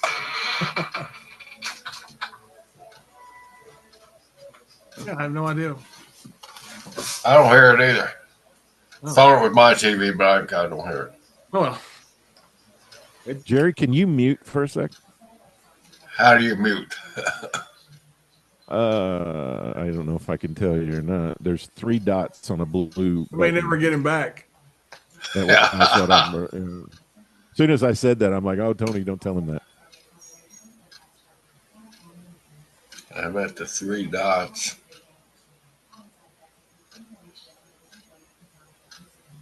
John can cut all this out here. Yeah, thanks.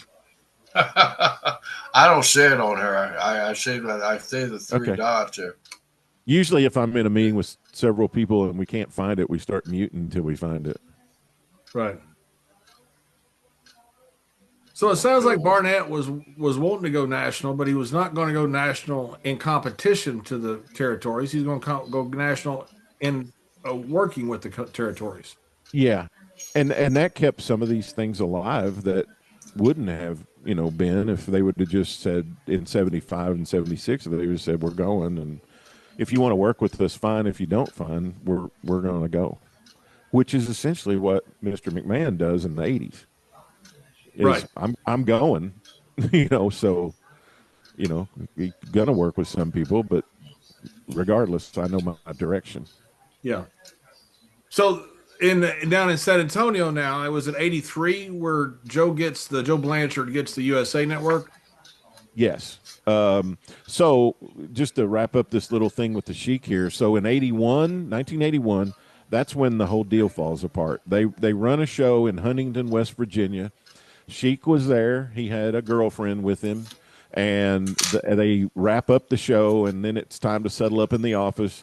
Bobby says he went to check the tickets and check the gate with the Sheik, and the Sheik goes, well, my girlfriend didn't know we're splitting this, and she left with all the money. So she took all the gate money, and Sheik goes, I'll send you a check. Well, it never came. So that's kind of the end of the Sheik's involvement here. Now this is where the partnership is starting to basically dissolve too, Tony. That's because the territory partners, you mean? Right. Yeah. This is where the crumbling is really starting to happen here in 81, right? Because Mr. Barnett is starting to come to the conclusion, I'm trying to work with these guys, but they're not honorable and they're not doing what they said. And now, he took the whole gate. I didn't get anything, so I'm not going to work with him anymore. And so they decide we're just going to run Ohio and West Virginia and forget the Sheik. This is where Detroit comes into the thinking too. Yeah, he starts thinking about going back to Detroit where he had success before, right? So Barnett gets out of Knoxville. Jim Crockett takes over Knoxville with Ric Flair and Blackjack Mulligan. That lasts for about a year. This is something I just want to throw in for tradition's sake, but this is the time in 1981 where TBS is getting so strong that they decide to end the Macon studio show. So Fred Ward had a show in Macon that they did separately, and they decided it's time to, quit doing that. So this is where we get to the Tommy Rich NWA World Title win. This is April 1981, and speaking of, there's like as many stories about this as there is the Plan B video and some of these other things, right? And so the question is, why did Tommy Rich get the NWA title? Well, basically the reason is because Tommy Rich was probably the most over babyface in the United States in 1981. I mean, he was over. And as you guys know, after a while, if your most over babyface doesn't win, then the fans start thinking he can't win. Yeah. Right? And this is over Dusty Rhodes, Ric Flair, and everywhere. Tommy Rich was the guy. Yes. And honestly, a couple years before that, that's really kind of why Dusty got it in 79 too. The first time is because Eddie Graham is like, hey, this is my guy. He's drawing big money. He's over everywhere. He's got to win sometime or else we're going to kill him.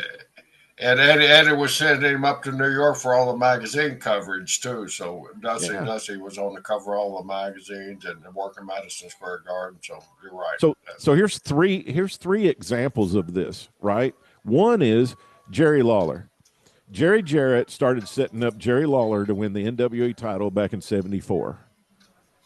when he saw he wasn't going to win it, Jerry Jarrett left the NWA. He's like, okay, well, I'm not going to get him the title. I can't keep my most over babyface going and him never win. The fans are going to think he can't win. I've got a chance of making him world champion with Vern. So he leaves the NWA and goes with the AWA because over there he thinks he can get Jerry the world title with Vern. Dusty, Eddie says, my guy is over. He's been over since 74. He's got to win sometime. So they get him a title win in 79, and it's a short-term win just to show that Dusty can win the title, right? He gives it back in a month, maybe. Tommy Rich is in the same position. He's not, but he's a national television star. Lawler wasn't. Dusty wasn't. Dusty was over nationally, but he wasn't over nationally on television until he went to TBS. Tommy Rich is over from the get. He comes into Georgia in 78. He goes up in 79. He goes up in 80. And by 81, he's on every wrestling magazine cover. Everybody's watching TBS for Wildfire Tommy Rich. They got to give it to him or they're going to kill it, right? And Tommy was not one. You kind of would know that he's not going to be a long-term champion because Tommy didn't go out of Georgia or Tennessee very much. So he's not going to be a traveling NWA champion. So you know he's not going to keep it very long. But in Georgia and in Tennessee, he needed to win it because he needed to show that it was possible. He only had it for a week. Bobby Simmons, I've talked to him about it. He goes, Tommy Rich did not know he was winning the title till he got to Augusta that Monday night. He had no clue what they were doing. The only people who knew that he was getting the title that were there that night was Harley Race, Oie Anderson, Jim Barnett, and me. That was done as a favor to Mr. Barnett by the board of directors of the NWA to give Tommy credibility, and all that other stuff floating around is just people trying to look like they know more than they do. Buddy Colt. Was this short-shotted by the NWA? Because Dusty and Tommy Rich were freaking over. Right. I understand the prestige of having great shooters as your champions and all that, but these guys drew money. Jerry, was this short-sighted by the NWA for not wanting to have guys like this that didn't have an amateur background but were over and the fans wanted them? Was it short-sighted by the NWA not to want them to have the title? No, I don't believe that, John. I just think it was a favor to Jim because Tommy was so over, and I don't think it had anything to do with the circumstances. The guy was just so over it, and Jim wanted to kind of solidify his face that he was a top guy on TV. He was our top baby face. Dusty would come in, Flair would come in, but Tommy was over. When you put Tommy out there, the numbers would just peak. So I think it was just Jim was really adamant about getting. But the pushback by the NWA did not want them to do this. Was that was what I was asking? Was that short? There wasn't a lot of pushback on it. I mean, it was voted on and they approved it, but I don't think it really had a big push. I'm once again I'm speaking out of school here. I don't really think they had any type of pushback on it. Because it was presented as a short-term deal to Tommy as a favor to Jim Barnett. I mean, if it would have been presented as a long-term deal, I'm sure there would have been all types of pushback on it. But I hate to keep bringing this up, but I just want to keep saying, when Sam Mushnick left, all the standards of the National Wrestling Alliance went lower. If you look at how the title was handled when Sam was in charge, the standards were really high. You had to be a college graduate. They were not going to make somebody the champion that didn't use their real name. Really?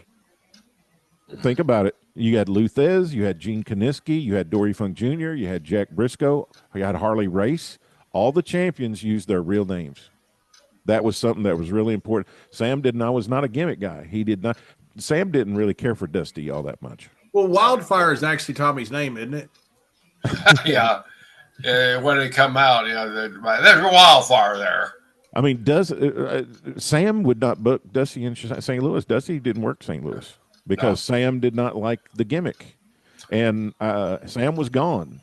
So. Well, I told you about when Dusty was first made champion. I was sitting in the booking. I was the booker in the territory at the time, and it was my job to help Eddie get Dusty book. Call Fritz.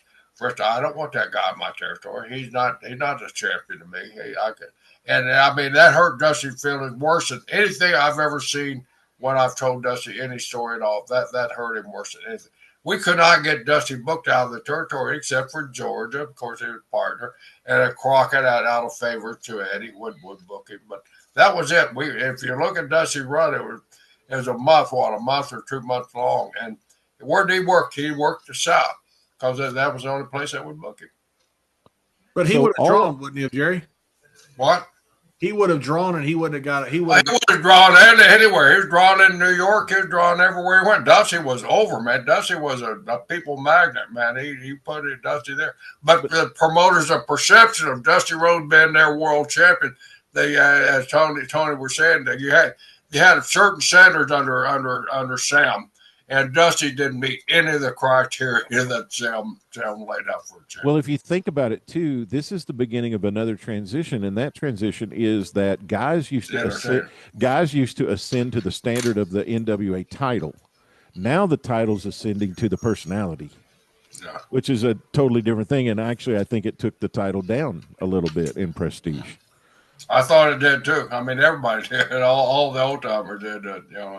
And that's nothing against any of those guys. Nothing against Terry Funk. Nothing against. I mean, there was issues even when Terry got the title. There were promoters that did not want Terry as a champion. Right, because of the standards that were so high. And like I said, it was not fair because they had the Jack and Dory match for 8 years.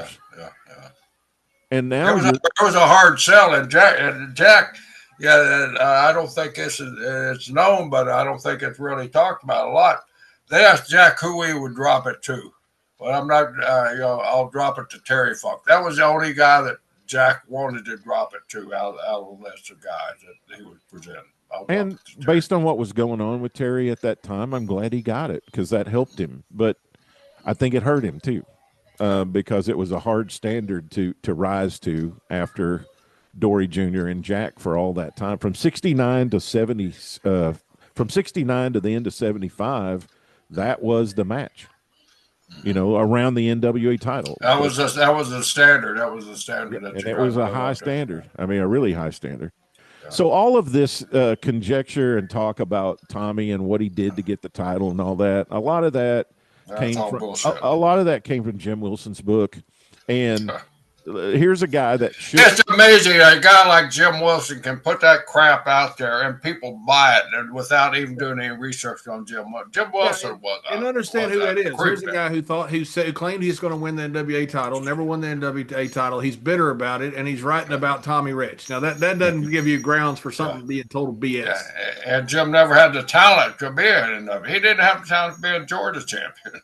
Well, and I want to get to this quote by this guy because I believe with all my heart, if this guy would not have had this plane crash in 75, Buddy Colt, he would have been the NWA world champion. He was the one that was talked about the most. He lived up to all those standards. You're right. He would have been the NWA champion. And Buddy Colt said, if you can hold your own, you're not getting blackballed. That's all bullshit. In wrestling, there's no such thing as blackballed. If you're a star in one territory, a promoter can say to another promoter, this guy can draw money, you're going to get booked in the other territory. Exactly. If they think you can sell tickets and draw money, everybody knows that. He said, I think a lot of the stories came about because Barnett was a gay guy and he liked athletes and wrestlers. And what we did away from the ring, away from the building, and what he did on his own is his business, and what people did with him is their business. He never propositioned to me, and I was a good-looking babyface when I worked for Barnett. Jim Wilson started all that stuff, and he was never a top talent, never a star, and never considered for the world title. And to me, Buddy Colt is the guy who I believe the most that could say that, because all those things are true. He was a very good-looking man. He did work for Barnett back in the Indiana days, and a tough SOB on top of everything. And he could work and he could sell tickets, and I think he was going to be the world champion. And he's saying, I didn't have to do any of that stuff. You don't have to do that. If you can do all these things, you can do it. But Jim Wilson didn't have all these tools. That's why he didn't get the world title. And basically, he's validating he didn't think Tommy did it either. He wasn't even considered for the world title. I mean, it was never even presented to anybody about making Jim Wilson a star. Jim Wilson had to live with me in Charlotte because he wasn't making enough money to pay his rent. So I let him stay with me for a while in Charlotte. And you know what's bad about this, and I hate it, is a guy like Jim Wilson, who wasn't making enough money to pay his rent because he couldn't get over, writes this book, and he puts in there this horrible allegation about Tommy Wildfire Rich, and people believe it because from this bitter guy who couldn't get over. I mean, it's just the way society works. I get that, but there's something wrong with that. People gravitate to negativity and drama. And once the story gets out there, it perpetuates itself, and then it just becomes a life of its own, which is I love this, what Bill Watts said, too. He said, Jim would get very infatuated with a piece of talent as far as who he liked and who he didn't. He never came on to me. He loved Dusty Rhodes, but he never came on to Dusty. Robert Fuller, Cowboy Bob Ellis, Mark Lewin, they were all young, good-looking stars, but I never heard anything like that ever happening with Jim Barnett. And this is the wrestling business where it would have been hard to keep it under wraps if it would have happened. So, yeah, I just think the Tommy Rich stuff is crazy. I think he got the title because he was the most over baby face in a generation. And think about that. I mean, all the great talent at that time, Tommy Wildfire Rich was the hottest person in the world at the time. At TBS, man. The technology leads the wrestling business, and technology and Tommy Rich came together at exactly the right time.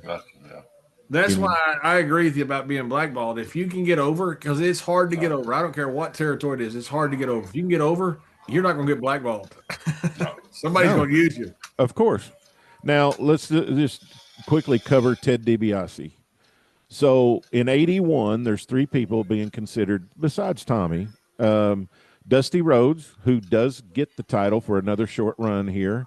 Ric Flair, who does get the title and then goes on to have the career that he had, right? The other guy here in 81 that's being talked about in the NWA Championship Committee is Ted DiBiase. And I got this direct from Ted. I mean, he said it, so I know that's what he did or thinks it's true, is Ted was very critical of Georgia. Ted had come from Amarillo. Ted had come from Oklahoma. Ted had worked for some really good bookers. And when other wrestlers would ask him about Georgia, he would say, it's a mess. And now Ted was working in Georgia at the time that Robert was booking it, Robert Fuller. And it did hit a bit of a dry spell there in 81. Yes, we did. And so Ted is like, we're not doing very well. Well, Mr. Barnett heard that, and that was the end of Ted being considered for the NWA Championship. So Ted went on back to Oklahoma and became a star and went on to a great career. But he probably cost himself the NWA title by being a little critical about Mr. Barnett's promotion. It is what it is. Which tells you how it lends itself. Of course, that could happen in any territory. You get crosswise with a booker or the balls, you don't end up on top. So we're headed for the finish line here in this particular segment for this show, and it's going to go here, make a critical turn. And the critical turn is in 1982 when Bill Watts, those 10 percentage points that he got for coming in back there when the Georgia War was going on, he's going to sell his 10% in the Georgia office to the booker, Oie Anderson. And Olie says that he paid $10,000 a point. He paid $100,000 for that 10% to buy it from Bill Watts. And he paid it off over time. He didn't write him a check right then. And Bill had to collect it a few times, I think, which caused a little issue between them. Several times. They go back to Mr. Barnett's old company name that he used in Australia. Georgia Championship Wrestling changes its brand to World Championship Wrestling. And Olie, who is booking both Jim Crockett Promotions and the Georgia office at the same time, which I can't imagine is somebody doing, but he must have been falling short a little bit in the Carolinas because Jim Crockett decides to move on from Olie and lets him go. Olie's okay with that because he just bought his 10 points in Georgia, so now he's going to be focused and put all of his energy into Georgia. Well, the next thing that happens is Olie starts asking questions about money coming from the arenas back to the office. And he starts forming the hypothesis that Mr. Barnett is taking money out. And this is going to be a problem because he starts telling Jerry and Jack and the other board members that Mr. Barnett is stealing from the company. And so I was going to read just a little bit from Ole's book. He said, when we were running Columbus, Ohio, when the gate was often close to $50,000 every month, Jim Barnett had me or Ronnie West or Bobby Simmons or Charlie Smith bring $3,000 in cash back to the Atlanta office. In some small towns, Barnett would tell Charlie Smith, Charlie, we got to pay some politicians off, so we need to get $500 out of the house. If the house was 2,200, the report on the show would show 1,700. Charlie delivered the other $500 to the office. Ronnie West would bring money from Statesboro. Ronnie, when you run Statesboro tonight, bring some money back to the office and cut some out. Doug Smith was working for Barnett in Marietta. Charlie Harbin was handling Rome and Augusta. The amount of cold, hard cash being delivered to the Atlanta office was huge. And the funny thing about it was almost everybody was taking money to Barnett without even realizing that the other people were taking money to Barnett because nobody was talking to each other about the money that was going back and forth. I questioned Charlie Harbin about the Augusta money and a few other deals that were taking place. Charlie was an old-timer who was loyal to Barnett for one reason. Barnett was paying him. He didn't care for Barnett, but he knew where the money was coming from. Augusta, which was usually a sellout, ran anywhere from $10,000 to $12,000 on a weekly basis. If you multiply the house times 50, that's a cool $500,000 plus for one town for 1 year. But for some reason, that money didn't go directly to the Atlanta office. Charlie used to bring the money back from Augusta until one day he suddenly began depositing into a bank account in Augusta, an account set up specifically for that money. I asked Charlie, why are you depositing the money in the Augusta bank instead of bringing it back to the office? That money needs to come here. Well, that's just to avoid me getting hit over the head and getting robbed, Charlie said. Well, I called Barnett and I asked him about the situation. Why didn't Charlie just get a cashier's check and bring the money back here? Oh, Ole, you don't understand how this works. We have to bank there because one of the board members of the bank is Carl Sanders, the former governor of Georgia. If we don't use his bank for the Augusta proceeds, he'll be all upset. The account was used to pay the wrestlers, but it was also used to pay somebody else. In other words, not all the money was getting back to the stockholders of Georgia Championship Wrestling. What I do know is that a percentage of the money from many of the shows was being delivered directly to Barnett. I made money off those deliveries myself, but the proceeds from Augusta, cha-ching, goes to Mr. Barnett. There may actually have been politicians to pay off, but not on a scale in respect to the amount of money that was being collected. For the most part, the commissioners were only interested in measuring the height of the ring, making sure that you had the proper wrestling attire, and making certain that their cockamamie doctor had given you some kind of physical. When we went up to Michigan, for instance, and I think it was either Saginaw or Grand Rapids, the commission was paid a few dollars at each show. The big thing to the commissioners, though, was they got to wear a badge and get in free, and they were allowed to go into the dressing room and hang out with the wrestlers. I guess they thought that made them look big time and like big shots to the people in town who came to watch the wrestling matches. That gave them their little moment of celebrity because they were back there with the wrestlers in the wrestlers' dressing room. In one of those towns, the commission representative told me that we had to adjust the height of the ring because it was too low. What does that have to do with anything? I said. Well, it's not a regulation size ring, he said. It has to be whatever the height was. He said, in my opinion, he was just looking for a little bit of a payoff. I asked him for his name, address, and phone number. What do you want that for? He asked. I summed it up for him. I'm going out to the ring to make the announcement that the commissioner so-and-so is not going to let us have our wrestling match tonight. All of a sudden, he was open to doing some business.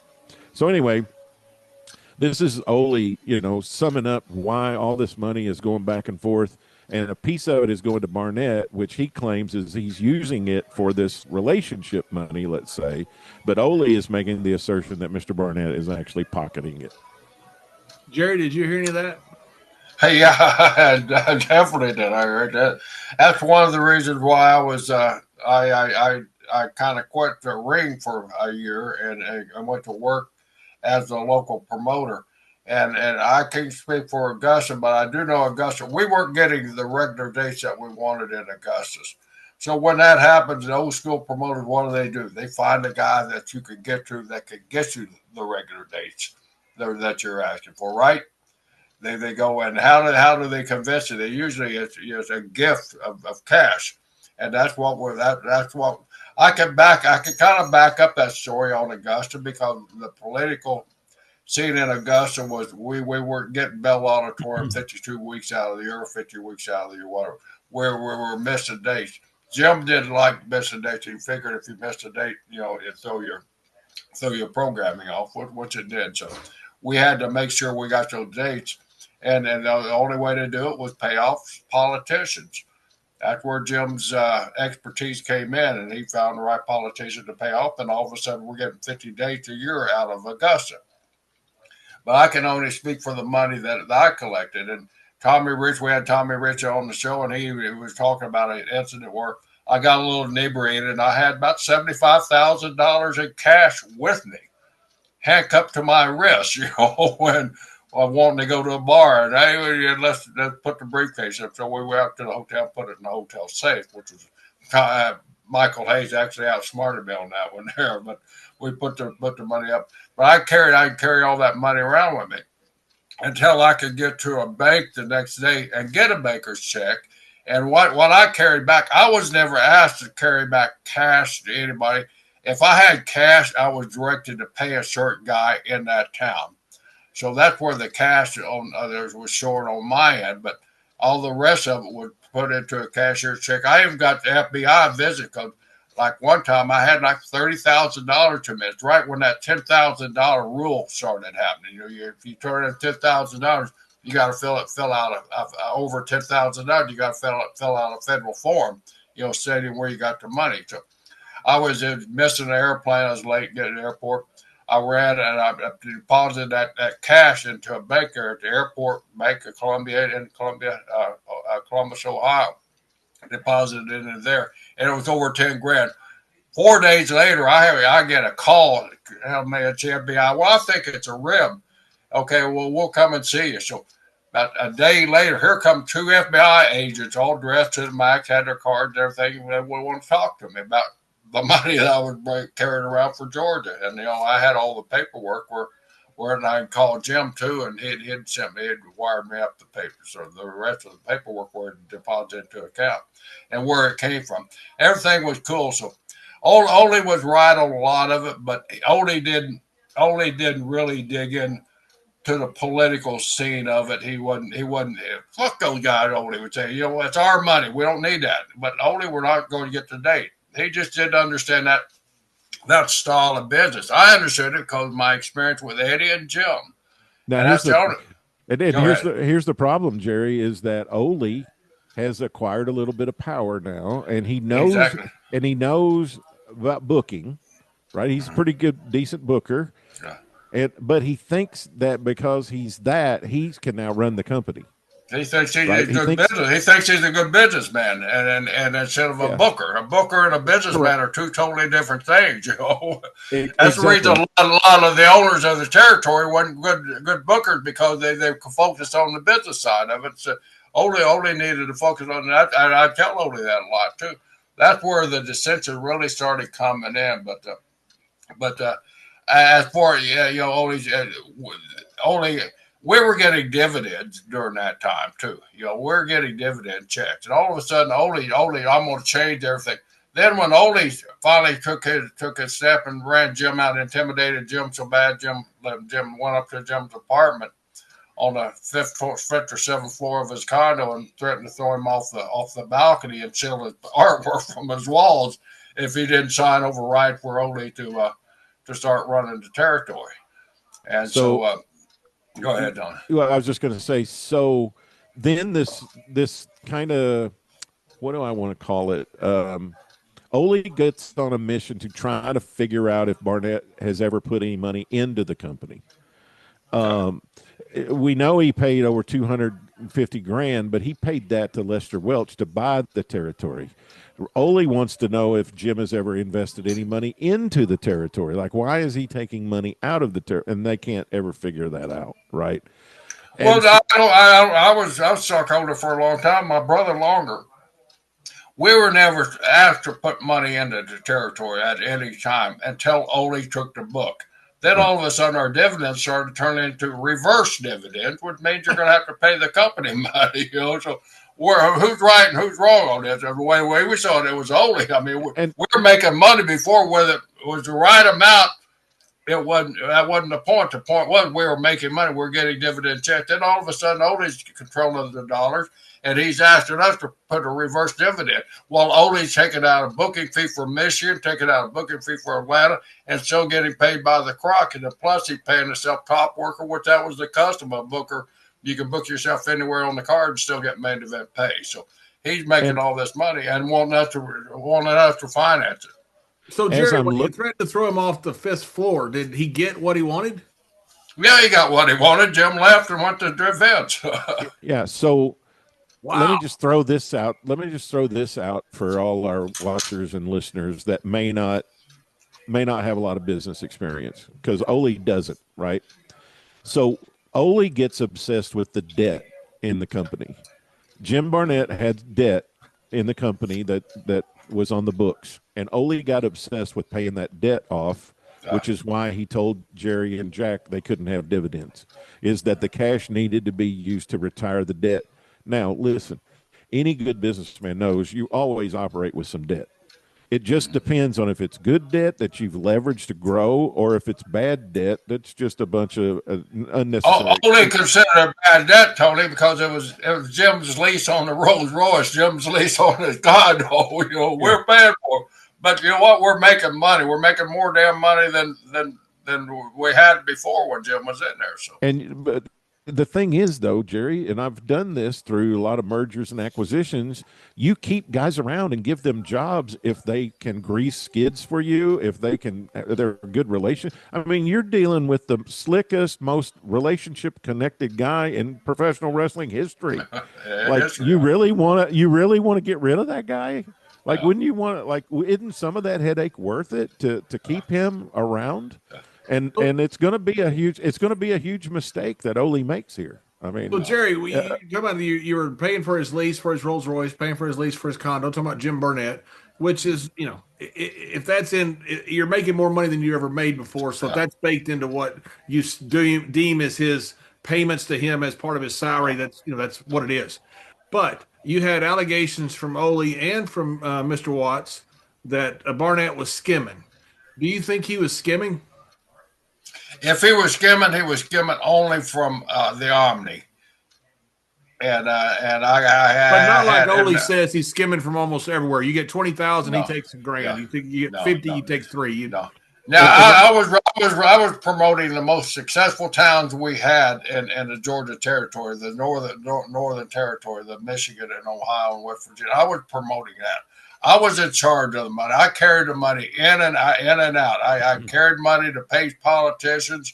I took a little off the box office to pay some of the building managers that were treating us right and guaranteeing we'd have the dates that we wanted. So I don't call that the skimming. That was the cost of doing business. And I don't think Olie realized there was a cost of doing business. And that's where he called me and Jack idiots in his book, saying we had no clue on running a business. We'd run our successful body shop for 30 years, at that time. So we'd had a little experience running businesses where he did not. So just so we can be clear, here, this is what Olie says in his book. He says, the question Fred Ward had was, did Barnett ever put any money into the pot?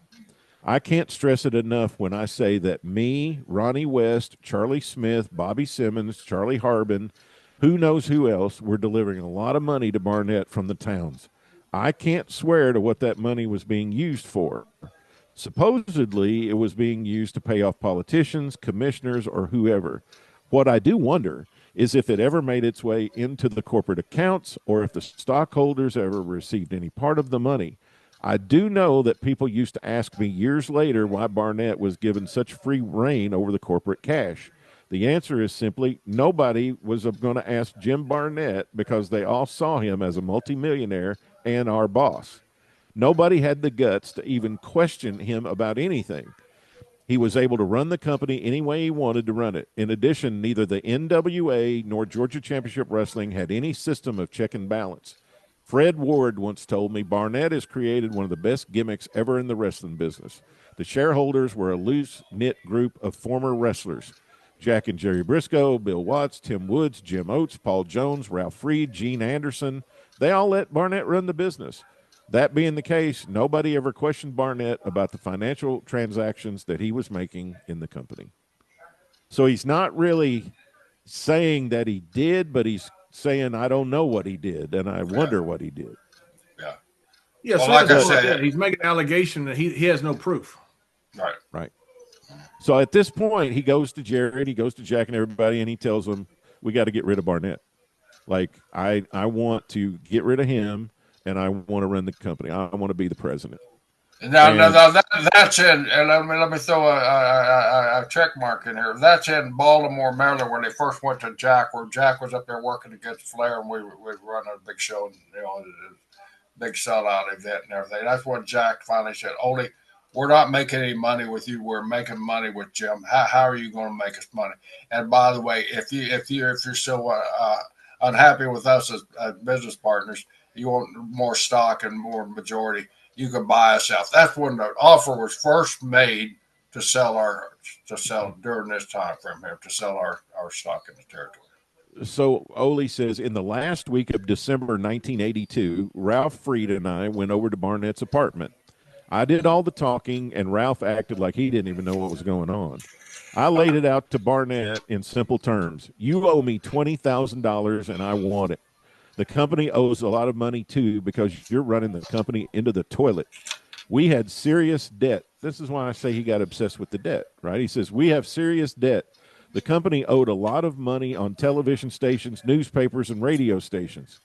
That's not unusual, right? You're using them. No, it's not unusual. We ran the same debt here in Florida. Right.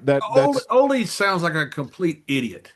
I mean, there's no nice way to say it. I mean, people dance around and go, Olie might have been this, might have been that. He just sounds like a buffoon.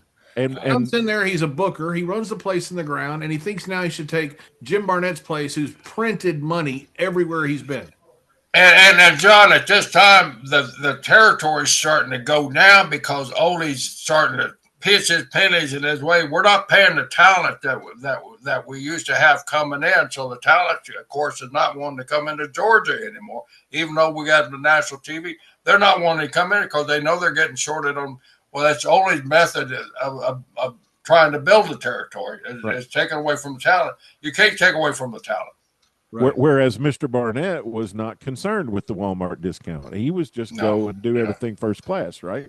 Right. So Olie said, I told Barnett, there's going to be a change.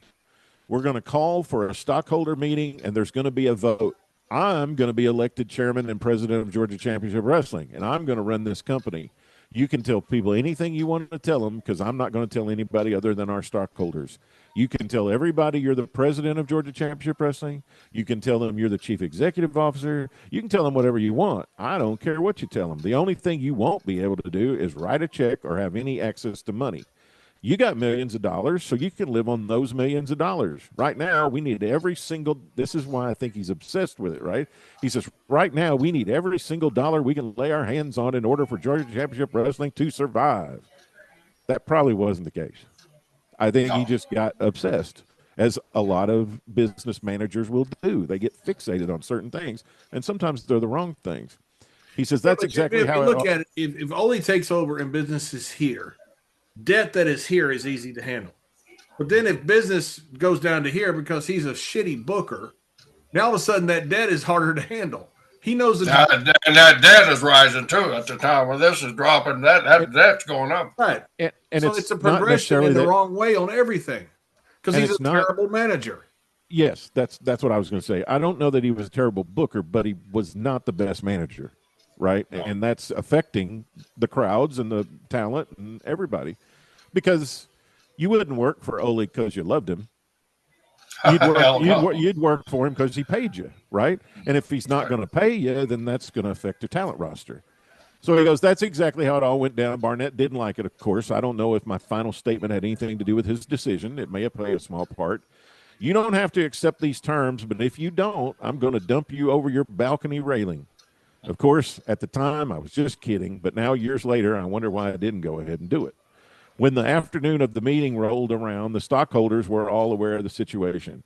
I had a conversation with Jack and Jerry and Ralph and Fred and Gene prior to the meeting. The only stockholder who didn't know ahead of time was Jim Oates, Barnett's Pookie pal. I told him that we were in financial trouble and Barnett was bleeding the company dry. We had a stockholder meeting and Barnett made the announcement. Ole's going to be running the corporation and he'll be the president. 2 days later, our new arrangement was finalized. Within the week, Barnett called wanting to meet me for lunch. As we ate lunch, he told me that at the very least, he wanted to continue drawing his salary. Up to that time, he'd been getting what was referred to as a pittance of a salary, $1,500 a week. I thought that was interesting. Barnett was a multimillionaire, but he still felt it important to take a little something from Georgia Championship Wrestling. His reasoning was, how will it look if I'm not drawing a salary? It's funny if the president of Georgia Championship Wrestling doesn't make at least $1,500 a week. I laid it out to him. I'm not going to pay you because we need that money to pay our bills. He never got one penny after that. A few days later, he came back and said he'd be willing to settle for $500 a week. I said, Jim, you got millions of dollars. What's $500 a week going to do for you? Once I cut Barnett off from the expense fund, the money suddenly began to accumulate, and I paid off the company debt in less than 6 months. It must have been at this point that Jim decided to work a deal with Vince McMahon Jr. to see if he could get hired. At the time, I still didn't realize all the stories about him being a multimillionaire were fabrications. I believe Ralph thought they were true. I think Jack and Jerry and everybody else believed it. The only person who knew that it wasn't true was Vern Gagne. And he goes into the story about Vern's telling him that Jim was never a millionaire. But that's kind of how Mr. Barnett. Well, that was his issue at that time. Him and Vern had become very, very close, and I think that was his issue because you go back to our first segments, about Vern and Jim. They never were a partnership at all or a friendship. So Jerry, I don't want to make assumptions or anything, but this has got to put you and Jack into the mind of like, we're not sure if this is going to work, right? That's like I said. That's when Jack approached. And Jack called me. I was in Charlotte. Jack told me I'm going to tell Olie that we want to sell out if things don't turn around. What do you think? I said, go for it. I'm with you. So that was our first foray into thinking about divesting ourselves from the company. So I'll just throw this in here. Also, so that's the end of 82. Mr. Barnett gets fired at the end of 1982. In 1983, this lawsuit by Wilson is proceeding, and they're holding these depositions that going into Mr. Barnett's past and all that. And so when they look at Georgia Championship Wrestling from the years of what I got here,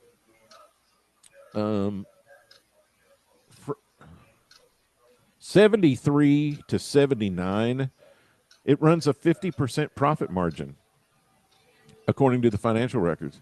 Now, for those of you who may not know, 35% is Hall of Fame, right? 50% profit margin is unheard of in any business. And that is cash flowing a huge amount. And that is what Barnett is doing when he's running the company there in the last years of the 70s. So it's hard to kind of imagine that the company could have been in the shape that Olie describes. I'm not sure it was in that bad a shape in 1983. It wasn't, Tony. The reason we weren't having financial issues. Well, like I said, we're getting dividends, not huge ones, but we're getting dividends. We're getting paid for our money, for our investment. And all of a sudden, this is stopping. I, as a naive businessman, I guess as Olie would call me, couldn't figure out why we're still drawing those huge houses in Michigan, Ohio. We're still drawing big houses in the Omni, but everything else was started going down, and it was because Olie wasn't wanting to pay the talent, and so he could make more money, in my opinion. And during this time, then, as 83 rolls around, you guys start working for Jimmy Crockett. Yeah. And you guys I quit after the time when all this started happening. I got sick of Olie. I quit my job doing the promotions in Michigan and Ohio. And my wife was pregnant with Wes, so she wanted to move to North Carolina. So I called Jimmy Jr., told Jimmy, hey, I'm going to resign here at Georgia Championship. Can I come up and work for you while my son's being born? And he said, sure, come on up. So that's how I got there. Jack was already there. But you're going to keep your ownership in Georgia. Yeah. You're just going to go to work. Yeah. And you and Jack turn heel, and you have probably what I've heard you say, probably the most fun you've had in the wrestling business with you and Jack working heel against Steamboat and Youngblood. Jimmy Crockett's getting momentum. All the other territories are crumbling. And this 83 year is when all of the stuff we've been talking about in the 70s is finally coming home to roost, right? Vince McMahon gets Hulk Hogan to leave the AWA and come over to the WWF, and we're coming back around to where we were back in the late 50s, because at the end of 1983, Hulk Hogan comes out of the dressing room in a sold-out auditorium at the Chase Park Plaza in St. Louis, Missouri, the home of the National Wrestling Alliance. Here comes Hulk Hogan out. Here comes Vince McMahon and a sellout crowd with Eye of the Tiger playing, and the entire wrestling business is about to change from here on out. Crockett draws a huge crowd for Starrcade 83 in Greensboro, which Mr. Brisco and his brother are a big part of. Now, Georgia is, I mean, this has got to be where you guys are thinking, we got to get out of Georgia. I mean, what it is, a month or 2 months before that was Baltimore, where I said, Jack told Olie, we're getting out. You want to buy us out? If not, we're going to find a buyer. So I don't know what happens. I've heard you say it before, but as far as my notes go, I don't know what happens there between the end of 83 and February of 84. But I do know Hulk Hogan wins the title at Madison Square Garden. Vince starts throwing all his energy into going across the country, right? David Von Erich is supposed to be one of the saviors of the NWA. He passes away in Japan. And then, according to Olie's book in February, that's when you and Jack ask for a meeting with Olie at the Ramada Inn in Atlanta. And Olie claims, he tells the Road Warriors and Buzz Sawyer that you guys may like beat him up or something, and he wants them to go protect him. But then he thinks better of it the next day and go, forget it, I'm just going to the meeting alone. And this is where he says he tries to get you guys to do this blood oath with him in the hotel room. Is there that's the most, I've been told that a million times. And he did. That was the most ridiculous thing I've ever been asked to do. Number one, Jack he wouldn't get juice for anybody for any amount of money. He's not in a hotel room. He's not going to cut himself for Oie Anderson. When we're losing money, when we're being threatened with reverse evidence. We had the meeting in Atlanta, and Olie come in, and we always figured somebody was in the parking lot or watching over our shoulders there. If anything happened. And nothing ever happened, and we finally, Olie, we agreed to disagree. Let's call it night. We're going back to Georgia, Florida tomorrow. You want our territory, you want our percentages. No, I can't afford it. And then that's what he followed us to the room. That's what he said. Well, that's when the deal came out, which isn't talked about. Now I don't know if Olie talked about it in his book, but as I said, that's when it's okay. Now he's changing his tune, Tony and John. He's trying to buy us off. Okay, I can put you guys on a consultant fee. So we agreed to $1,000 a piece, weekly, to go on a consulting fee to recoup some of the money that we weren't making out of Georgia. So okay, that went on for several months. All of a sudden, we didn't get our call. We didn't get our check. So Jack calls Olie. Well, we're hurting for money. We didn't do it. And Jack said, okay, Olie, you're making X amount of dollars for booking Georgia. You're making X amount of money for booking Michigan, and you're making top money every night, every card, which was up to 2 cards, and then we're still doing gangbuster business in Ohio and Michigan and northern part of the territory. So you take a pay cut, you let one of those go. Well, I can't do that. Well, we can't do it either. And if you're not going to pay us, we're going to find somebody that will pay us. And that's kind of how that went down. So one of the things that happens here in 83 and 84 is George's stuff starts really getting in trouble. Like one of the things Ole says in the book is that they'd go to a town to run a show and they'd get to the ticket office and the ticket office would say, somebody called here and said your TV didn't run this week and the show was canceled. So you got no show here tonight. And they'd have to give all the money back to the fans and leave. And this demonstrates just how Ole's not on the ball as a businessman. I don't think there's any documented proof of that ever happened. I don't think that happened. Well, even if it did, wouldn't you think that after it happened the first time that you'd tell the ticket office that, hey, here's a code. Of course you would. Here's a code that only me and you know. And if somebody calls up and cancels the show and they don't give you this code, the show's not canceled. Like you could chop that off the first time it happened. Why would it ever happen more than one time, right? And so there's some things in there. It claims that, they lost some television deals and that Barnett was kind of maybe, behind that, or Vince was behind that or whatever. But or we weren't paying the bill for the TV. Yeah, it could be. I mean, but he looks like he's kind of losing it here, right? Which leads to this whole blood thing, right? Mm-hmm. But anyway, so that meeting happened in February. In March, his mom dies, and he says he called you to tell him that he'd be in Minnesota for a week. And then he claims that while he was gone, you guys had a stock meeting and you sold the company to Titan. Well, all that happened before his mom even got sick. The sale didn't. It just happened to coincide with that. And, unfortunately, we couldn't control that timing there. But yeah, he did call me from there, and I told him, Ole, we're making changes, we tried to call a meeting a couple of times, and Ole knew that we had the other people behind us besides Fred Ward and Ralph Reed, of course, were on Ole's side.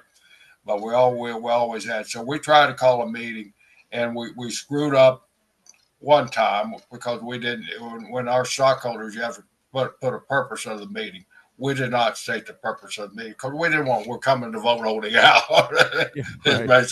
So we couldn't put that on the agenda header. That's the purpose of the meeting. So we didn't do that. So we had the meeting canceled because of technicality on that. So Jerry, the blood oath, was it ever even brought up to you? Yeah, it was brought up.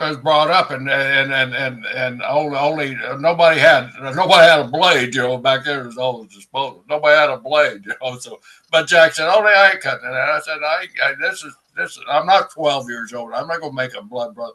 And Jack made. I don't want to be a blood brother with a pole lock, all kinds of stuff going on, But there was it was brought up, okay, this is going to cure all the problems. We're going to become blood brothers, So, Jerry, that's pretty crazy for him to say blood. That just shows you right there your point. He's crazy. And he did it with a knife out of his pocket. He said, "Yeah." Well, no, what it was I probably still have the knife here in my desk. It was an old knife that I walk around my grove and I'd see an orange. That looks good. I cut the orange off and peel it with my knife. So that's where the knife came from. That's the only weapon that we had with it. And it was so dull, the tip of it was bent over because I'd stuck it in place. Yeah, did Ole go to cut himself at all? Yeah, he went to cut us. He started it, but he just poked himself. It wasn't no bloodbath or anything like he described there. But so he pokes himself and goes, "Hey guys, let's be blood brothers." Yeah. And Jack just fuck you. I ain't cut myself for a pole lock, So it was a subchapter S corporation that owned Georgia Championship Wrestling, and then you and Jack and Barnett, were you the 51% then for Vince? Yes. Yes. Yeah. How much percentage?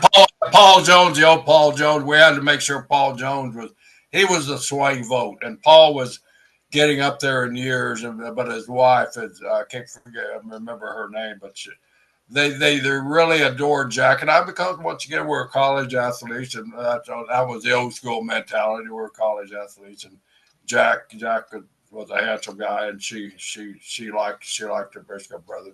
So she persuaded Paul to put his signature down. So once Paul gave us that 20.5%, 25%, whatever he had, that put us like 60%. So even if one partner would have backed out except for Jones, we would have had it covered. So Jerry, how much percentage did you end up with before you agreed to the merger?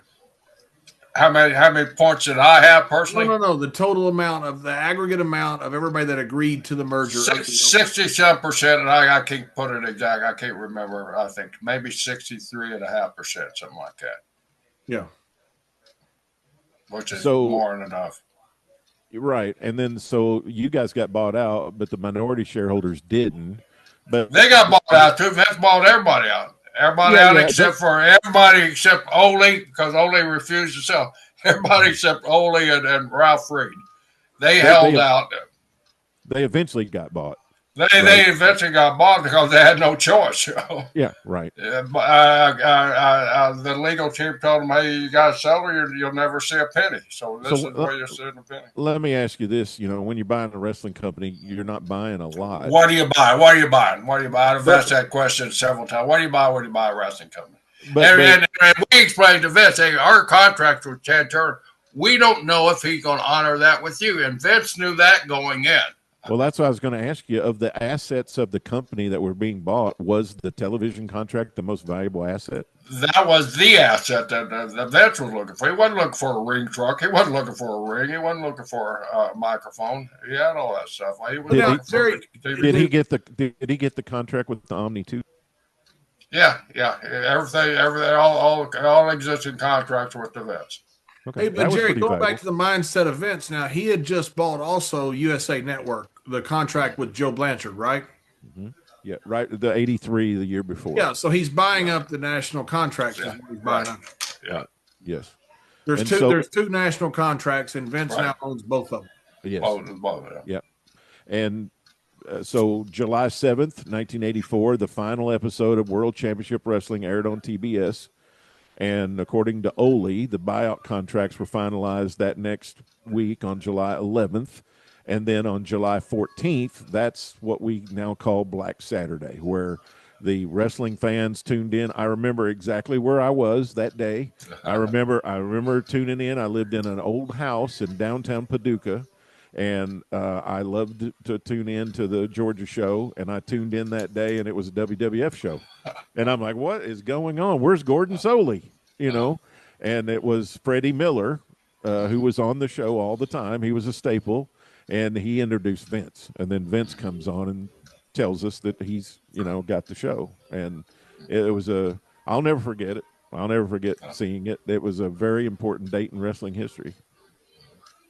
So, Jerry, I've got to go back to something. You're sitting in a hotel room with Oie Anderson. He sticks a knife in his forehead, and he tells you he wants to be your blood brother. Yeah. Ridiculous. You and Jack had to leave that going, that guy is nuts. That's our business partner. That's what we said. He's nuts, and that's our business partner. Not for long. I'd be calling. So, if you had Bill any Watts. doubt of selling at that point with the guy's rusty knife that he had in his, and you still have the knife somewhere, right?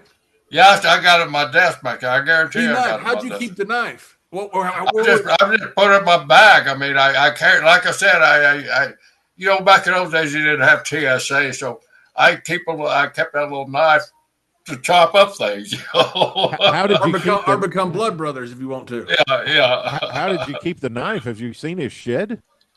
Goodness gracious almighty! Well, I know, but that knife has like Olie's DNA on it now. Jerry, I gotta know where was the knife in the hotel room? Was it there beside him by your back? In my bag. It was in my bag. I got it out of my bag. You got it out, or Olie got it out? I got it out. Well, why did you get it out? Because they were going to do a razor blade, and I didn't want to do a razor blade either. That was when he was trying to talk you into it, and you I figured at the end of it, I could just, if we did agree to that, I could poke myself instead of slashing myself. So you thought about it for just a second.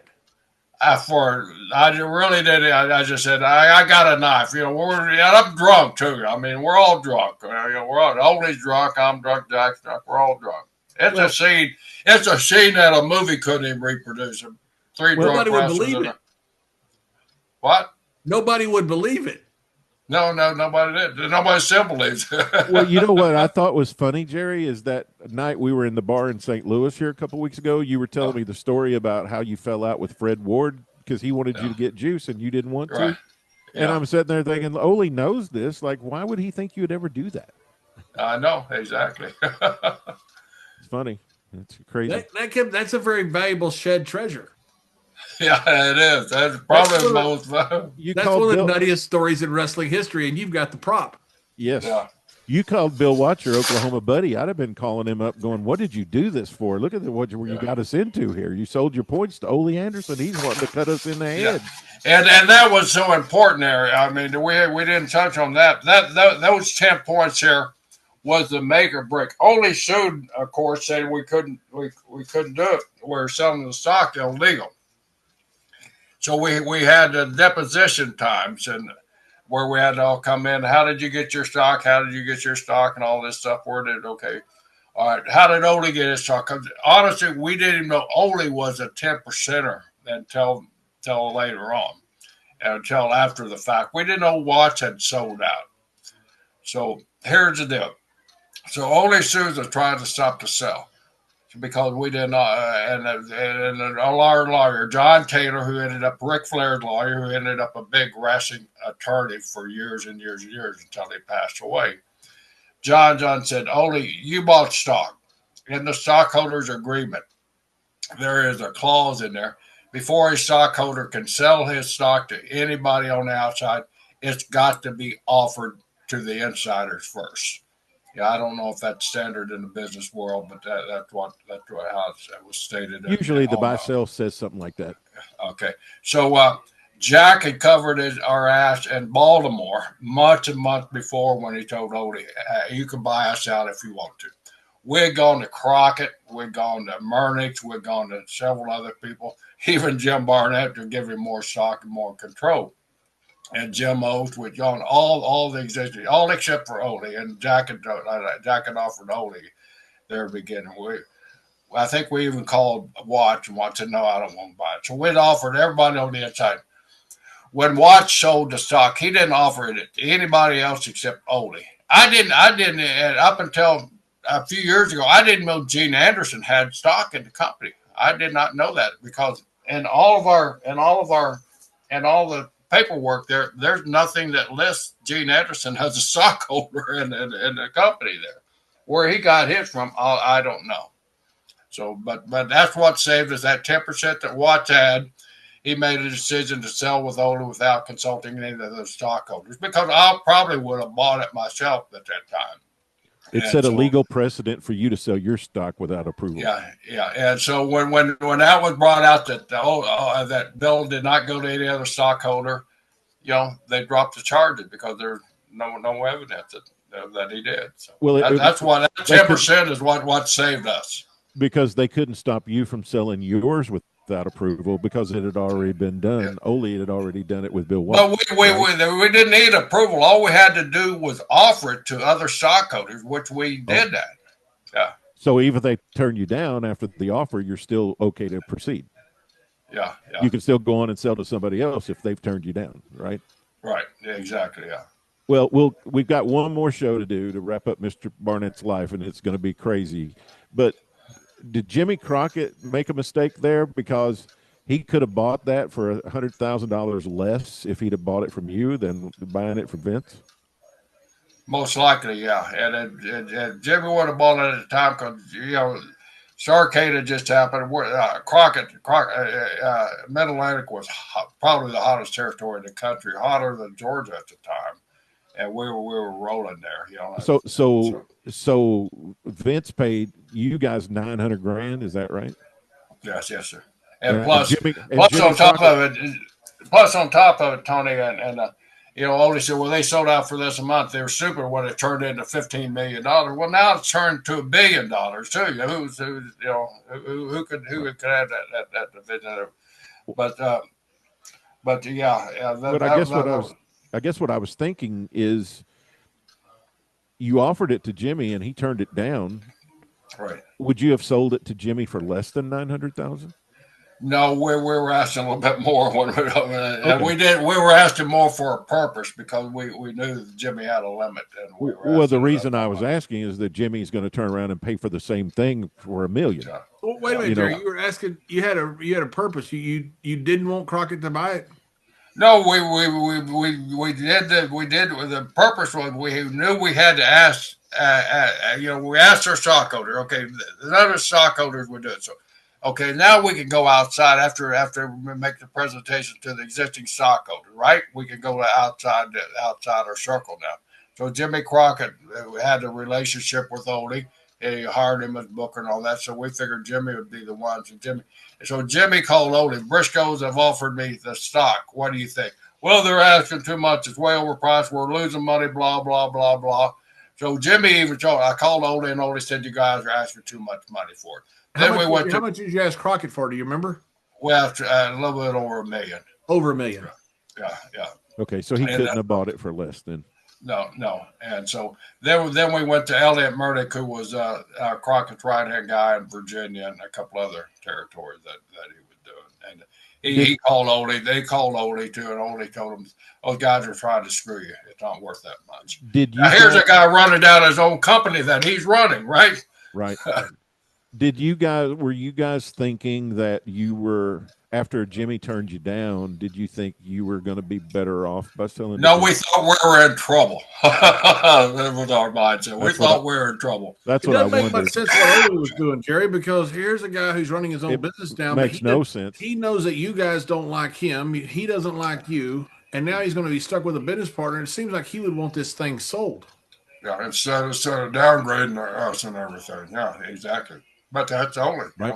Right. He's talking down his own company, and he's keeping the very partners that he knows don't trust him, and he doesn't like them. Yeah. We didn't know who we could go to after Jimmy Crockett and the Murdoch turned us down. We were kind of just blindsided. Man, we don't have any buyers. What are we going to do?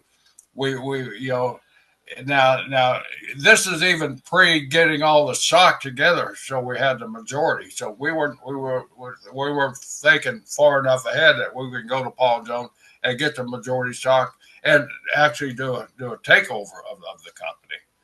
In hindsight, that might have been the thing to do, but not the best thing to do, as history proved. Yeah. Olie's just very short-term, emotionally clouded decision making here. So instead of getting a partner, Olie put himself out of business. Instead of getting a partner with Crockett, who liked him, who probably would have kept him, he talks Crockett out of buying it, which Crockett does a year later. Then you guys end up with Vince McMahon, and Olie's out now. So Olie talked himself out of a job. Yeah. Well, he ends up getting a payoff from Crockett, and he ends up with a job with Crockett. Yeah. So we'll cover that in the next episode. But yeah, he does end up selling. So what Olie does is he starts another company after this, and that company's only in existence for a few months, and he sells that to Jimmy. I show you what type of businessman he is. He has TV awarded to him for free. So he has a free TV, and he still goes out of business in a few months. and goes to work for Jimmy. He goes to work for Jimmy, yeah. So we got one more. There is episode 3, and next will be episode 4, which will be our final episode of Jim Barnett, and that's when things get even wilder. National expansion. The whole world goes supernova on us, the wrestling world, and Jim Barnett is at the center of every single bit of it. Hey, from Fred Kohler to Johnny Dole to taking over the territories to Rupert Murdoch to Ted Turner, now to Vince McMahon. Things get more interesting the next time. That's hard to believe, but it's true. So thanks for joining us. We'll see you next time. Tony, what you got there? Hang on. Oh, I was just going to thank all these different sources for all this information we've been using. I just want to thank we can thank them on the last episode then. Okay, we'll do that. Yep. Yep, sounds good. See you soon, guys. Bye, everybody.